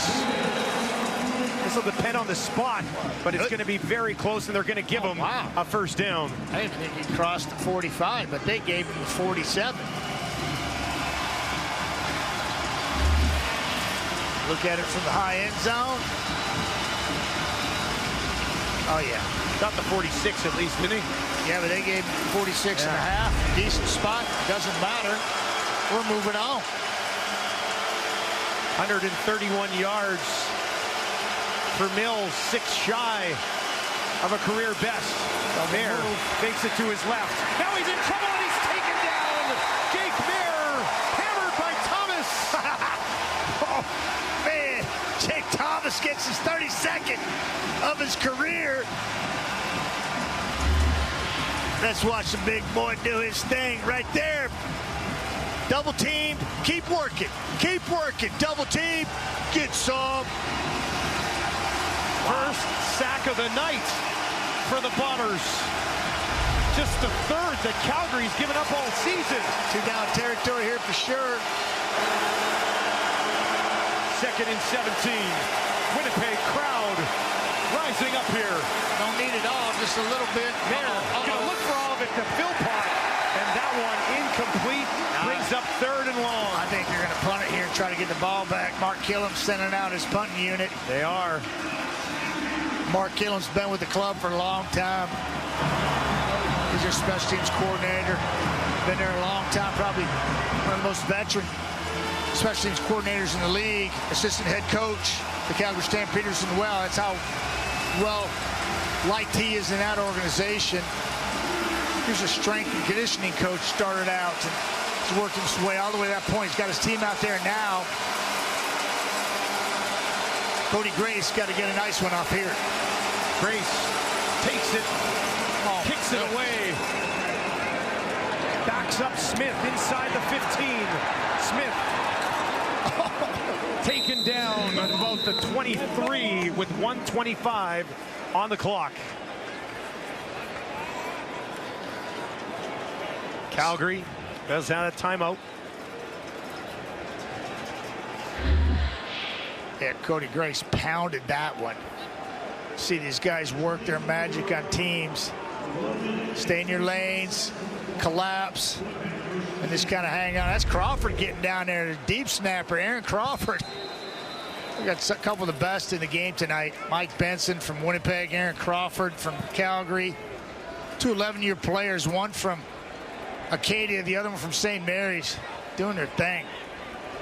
1st and 10 on the Winnipeg 24. They'll give it to Brady Oliveira. He finds a little bit of room, and Brady's going to take it out for a 1st down.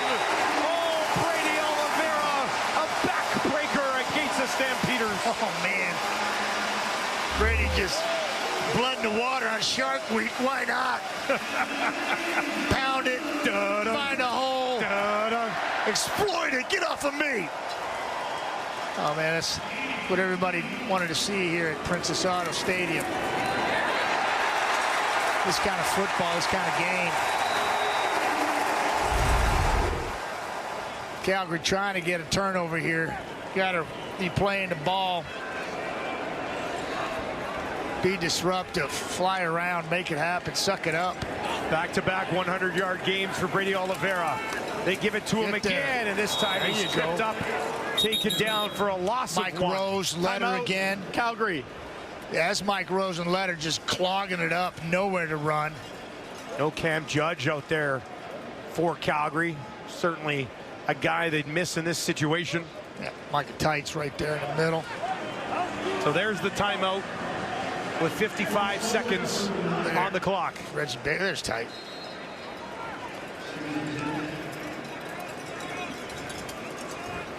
Calgary this year only playing close ball games, and they find themselves involved in another one. Yeah, I'll take some Adam Konar and Micah Tights anytime. I love those guys. I mean, you got Outway and Judge, Dozier. Kolaris looks over the middle, hit as he throws, gets it to Dembski over the 1st down. He's okay, Just a sit right there.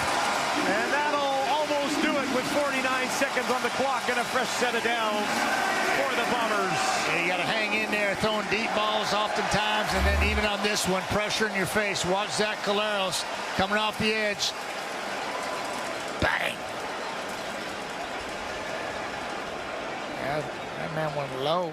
Coming from the other side, went on his legs. Zach hung in there and spotted it for Dembski.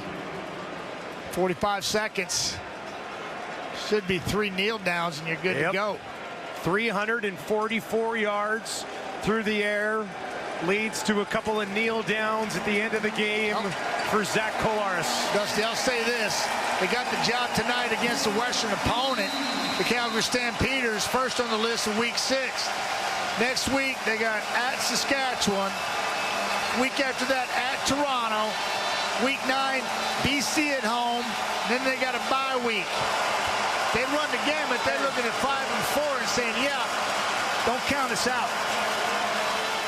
Step 1, take care of business tonight, and they got that done. Bombers offense coming alive. Coming into this game, not so much. Lowest point totals in the entire league, but not tonight. They hang 41 on the Stampeders in a 41-37 victory and just a fantastic Friday night football affair. Yeah, I really think the play of young Ontario Wilson, call him Sticky, really helped this offense out, spread the field, and opened up everything else. You have that vertical stretch, you have to have it in the CFL. They found it tonight in Wilson, and Oliveira did his thing, made it a little easier on those big boys up front. Defense was spread out all over the field. This was just haymaker after haymaker. Calgary's got nothing to hang their head about. They played a heck of a football game. First step in a long road back for the Winnipeg Blue Bombers. Zach Collaros looking like his old self, 344 yards tonight and a couple of touchdowns. The star, though, Ontario Wilson, 201 yards on 13 catches. The Bombers and Stamps give us another brilliant back-and-forth battle, and it's Winnipeg 2 in a row as they get by the Stamps 41-37. Sports Center with Kara Waglin and Mark Rowe is next. Good night from Winnipeg.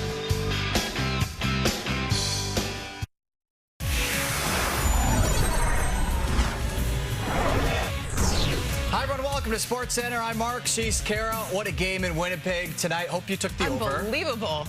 If you're the Blue Bombers, the season started so disastrous. You lose your starting quarterback, and now they've won 2 in a row, and they have Zach Collaros back. Yeah, both these teams were looking to make up a little ground in the standings. Calgary's 1-2 coming in. The Blue Bombers, they're coming off their first win of the season, but they've been really banged up. The offense has been struggling, but they're gaining a big piece back in this one. Zach Collaros, back after missing 1 game with a chest injury. He's still looking for his first touchdown pass of the season. Head coach Mike O'Shea expecting him to provide a little spark for the offense. Picking up 13-9 Calgary in the second quarter. Collaros airs it out for Ontario Wilson. Kobe Williams draped all over him. It doesn't matter. Wilson still makes the great catch. 47-yard score, 16-13 Bombers. Collaros finally has his first TD pass of the season. And then on the ensuing Stamps drive. Catch and pass is about an 80% clip as well. Mr. Reliable so far. Dietrich Nichols has it down to the 40. Now the 30, and he's gone all the way to the 10. Return touchdown, Winnipeg. Come on, Dietrich Nichols stretching the lead to 10. What a play. Still before the half. Jake Mayer looks to rebound from the pick 6. Drops it in perfectly for Eric Brooks. 32-yard touchdown. The teams combining for 33 points in the second quarter alone. The Stamps trying to beat the Bombers for the second time in 3 weeks. The game's tied at 23 at the half. So let's go back to Collaros. The Bombers driving in the third quarter. He's looking end zone, but he gets picked off for the second time in the game. Trey Roberson has both of them. Still in the quarter. Calgary punting. Tanner Cadwallader gets in for the block. The Bombers take over in great field position. 4 plays later. After the block punt, Chris Streveler in at QB for short yardage. He punches it in. The Bombers taking a 7-point lead. Let's get you to the fourth quarter. We got 8 minutes to play. Calgary driving for the lead. Mayer to Clark Barnes. It's good for 34 yards. On the same drive, Mayer spots Mark and Michelle for the touchdown. Michelle with the handshake for the event worker as the Stamps take a 4-point lead. The casual handshake. Still time for the Bombers, though. 3 minutes to play. Collaros to Nick Dembski. And he takes it in for the go-ahead touchdown. The Bombers adding the 2-point conversion to take the lead, and they would hold on for the win, 41-37 in this one. The Bombers have now won 7 of their last 8 games against the Stamps. Winnipeg has won 4 straight games in Calgary. They haven't lost to the Stampeders on the road since 2021. What a game, some old school CFL. With more, let's get to Kate in the panel. Alongside Jim Barker, Davis Sanchez, Milt Siegel, what a game on Friday Night Football. That was absolutely incredible. And for Zach Collaros, that was exactly what he needed coming back off injury, because he just wasn't himself at the beginning of the season. Ends up with 344 and a couple of TDs. And he's got himself a fabulous new receiver, doesn't he, Milt Siegel? And Ontario Wilson, who is sensational in this game as well. Ontario, a.k.a. Pokey Wilson. That's his nickname. And he had a heck of a game. And people were wondering, these young receivers. Was one of them going to be able to step up? Well, we found the one in this game, and Zach is surely happy. We know Zach was really struggling early in the year, and early in this game he was struggling. He threw a couple interceptions, but we know what this guy is capable of, what he's done over his tenure with the Blue Bombers. It's been spectacular. So it was good to see them get back on the right foot. This is what the team has been doing for years, and they haven't done it early in the year, but it was good to see these Bombers get back to a place where you can say, well, hold on, maybe they are able to get back to the playoffs. Maybe they are able to get back to the Grey Cup because they have some rhythm now. It's not going to get any easy. Their next 4 games, it's pretty tough. Saskatchewan, Toronto, BC, but it's good for this team to finally get in the winning column 2 games in a row. Is a number 1 receiver or a real threat, which we thought they didn't have? Has that changed a lot for this team right now? Oh, without a doubt. And I know it's just one game, but it's good to see. You saw it. I mean, in key moments. We saw it in the second half of that game, especially in the fourth quarter. In key moments, where was he going? We were looking at Dembski, Woltarski, but it was Pokey Wilson every time. And so that's big for Zach. They needed some speed. We saw early in the season, there wasn't many threats down the field. We saw that, and of course, Brady got going as well. But the confidence for Zach, when Zach has a clean pocket, when Zach has someone who can separate, there's no question he gets it done.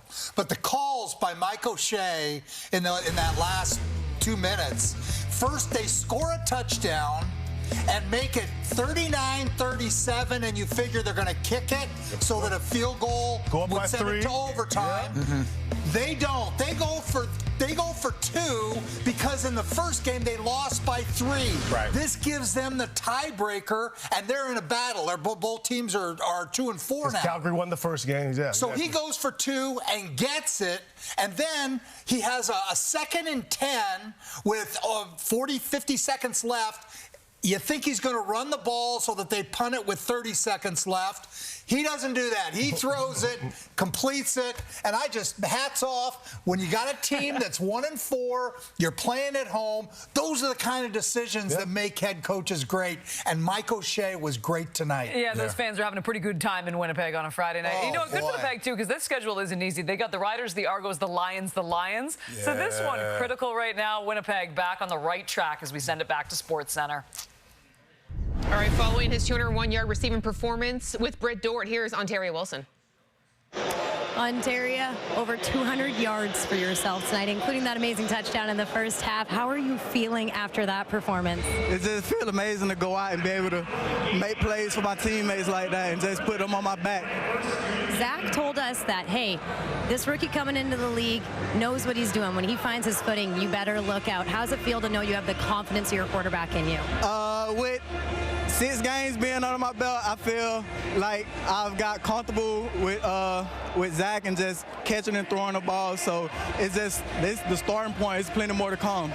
What an exciting game. Very back and forth. How were you guys able to get the job done tonight?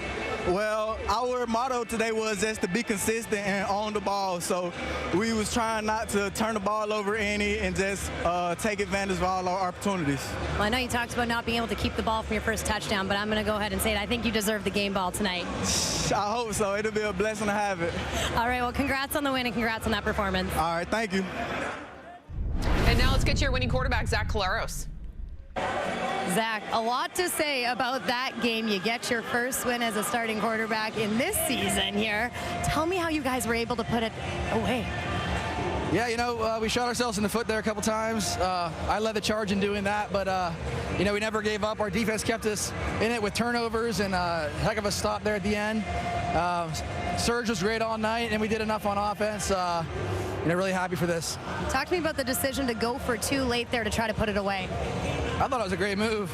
I mean, I know that the coaches had those sheets, and I wasn't privy to that one, but I was like, oh, yeah, let's go 4. That's smart. That's awesome. Well, it paid off. Some faith in us, right? Absolutely. Okay, you talked about Ontario Wilson to me earlier this week. You called him a stud. What do you have to say about his performance tonight? He's a dog. He's a great player. He's going to be a really good football player in this league, and we got to continue to find ways to get him the ball. But, all of our guys did a great job stepping up.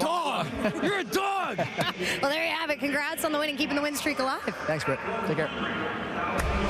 All right, we got a lot more Week 6 coming your way. We got 2 more CFL games on TSN this weekend as we look at your odds courtesy of FanDuel. The top 2 teams in the West Division clash when the Lions host the Rough Riders on Saturday, and on Sunday it is the winless Elks as 3.5-point favorites over the Red Blacks. It's the first time that Edmonton will be favored in a game this season. You can catch all the action right here on TSN.